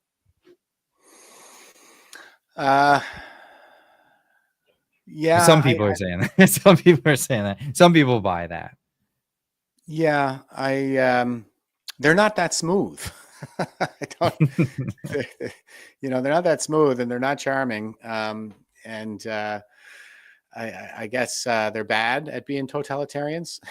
So, but nonetheless, they're very authoritarian in the nature. They are. Yeah. We got two more from VIPT Cruiser for 2. He says Ezra Levant is a Khazarian Zionist. Not sure what that means. I'm sure it's fantastic. He also says for 2, remigrate illegals, stop Gaza Holocaust. So you don't have to remigrate illegals, just enforce the law. Honestly, if you're illegally in the country, just enforce the law and out you go. Like, Yeah. and that's the thing. So I often say that America has an illegal immigrant problem. Canada has a legal immigrant problem because they've legally allowed a lot of the immigrants that are marginally legal, whatever, what have you. They've allowed for it. Where in the United States, they are there illegally, and they've never fixed any temporary status for them or any of that stuff. They've just not enforced the deportation of illegals. And here's Donald Trump going, we're going to do that. Canada's got a bit of a different scenario. Yeah, that's true. I mean, we do have some people coming over border crossings from the United States that are here illegally in the way that you're describing. The situation in the United States. There is some of that, but by and large, we have set up like these tour guides. Like I've said, we have these relationships where the universities are getting tons of cash, and all of the financial incentives kind of line up so that the people in charge really benefit from these mass immigration programs, from the student visa programs, from the cheap labor programs, all kinds of COVID outbreaks in some of these migrant facilities too. During lockdowns, because there were temporary foreign workers, there were migrant workers, there were outbreaks on farms and the chicken plants and stuff like this, where they use a lot of migrant workers. But yeah, we should be shutting all these programs down. And I don't mean, but even Roxham Road, when they cross at Roxham Road, because I said, here's the solution: make it an official crossing. Then you have a CBSA agent that can deny them entry. Yeah. And CBSA but instead, well, they're not doing the job. But what they did was they put a RCMP outpost there, and the RCMP have a different role. So if somebody enters and is in the country illegally, then they can apprehend them and then give them a summons to appear and a court date and all of that stuff. But until they show up for their court date, they're legally in the country. Yeah. So that's a crappy system. Where the U.S. doesn't have that. You get the system. You get apprehended by whoever. You get brought right to the border, and you get shimmied off. Bye-bye. And my sources in the CBSA tell me, like, it's not the rank and file. The rank and file will go out and investigate these guys and put together their report to say, like, this guy needs to go, and it gets staffed. They're happy to do their job. And there was that whole story about how the Americans tipped off CBSA to let them know one of their senior officials is compromised. And the next time they came into a meeting with the Americans, with their border patrol, they brought that same executive with them. The Americans got up and walked out. They're like, we're not going to have this meeting with you guys because you have an asset for a foreign hostile power sitting right here at the table with you. So they got up and left. They have all kinds of issues, like even with the RCMP, when they're trying to surveil some of these terrorists. The RCMP will say, well, according to Canadian law, we have to tell that Canadian. You see how they diluted what a Canadian means? That Canadian that you're surveilling him under Canadian law. And it's like, how are we ever supposed to? Well, we need to change the laws, obviously, to facilitate some of this stuff. That's true. Like the immigration law, not in particular, but a lot of we should facilitate better cooperation between us and the United States, because we clearly don't have CBSA or an intelligence apparatus. A lot of the stuff, like the French were tipping us off about ISIS operatives there recently. Like it's all coming from other countries, from our allies. So here we are being polarized against our allies. While we're captured by the CCP, and they're using our territory to launch hybrid warfare attacks in the United States, especially drug warfare. And jihadis, like, all you got to do is bring them here, and they'll take care of the rest. For them, it's destabilizing. It's weaponized migration at the end of the day. And I think they, a lot of it comes from the UN with the replacement migration. They have report on that as well. That is the plan, to provide cheap labor essentially to support the boomer retirements. But The UN is also dominated by China. Like all of their audit boards are 60 to 80% Chinese. There are 90 million members of the Chinese Communist Party, just the party. There are 15 million Jews in the world, guys. Like if they would just put their energy into looking at what the Chinese are up to, we'd be in business. We would be in business. The Chinese, the jihadis, like all the guys that are actually scary, as opposed to the nerdy Jews, the world's nerds, then we would be in business. This is a distraction, and it's a known distraction because we have the reports that tell us this. Like the purpose of this narrative is to divide the right. That like we have that from the NCRI report. And guess what? It's working. It's working. Yeah, absolutely. Yeah, absolutely. And you know what the biggest distraction is me from your sleep right now, because I've been keeping you up. I've been keeping you up. Keep talking. I will. Oh man, I know you would. And holy cow, like you're just such a wealth of information, and I really appreciate you coming on. Yeah, thanks, bro. I can't thank you enough. And we got to do this again. Pleasure. Absolutely. Yeah, everyone will love this. But I want to invite you into the Discord. I know there's a lot of people waiting in there, and I know you're like, oh, dude, I'll come for half an hour. How about that? Okay, that's at your own risk. Okay, I'm not going to assume any responsibility, but yeah, head on over to the Discord. Everybody, this is where we finish the night off. We go in, we can BS with everybody. If you don't know what Discord is, Discord's a social media platform where you can go in. And we can actually have like a group chat. So there's a lot of different people that can jump in. You can come in, just lurk. You can come in and discuss with us. We can have conversations. Keep it cordial, because it is like jumping into my living room. So if you're some guy that jumps into my living room, you start causing trouble, I'm just gonna give you the boot. That's the way it is. Just like I would if you came into my living room. So keep it as that. Just keep that in mind. And join us. The link is in the chat right now. G-Meister just put it in there. We know that the link is good. And thank you all for joining this evening for this conversation.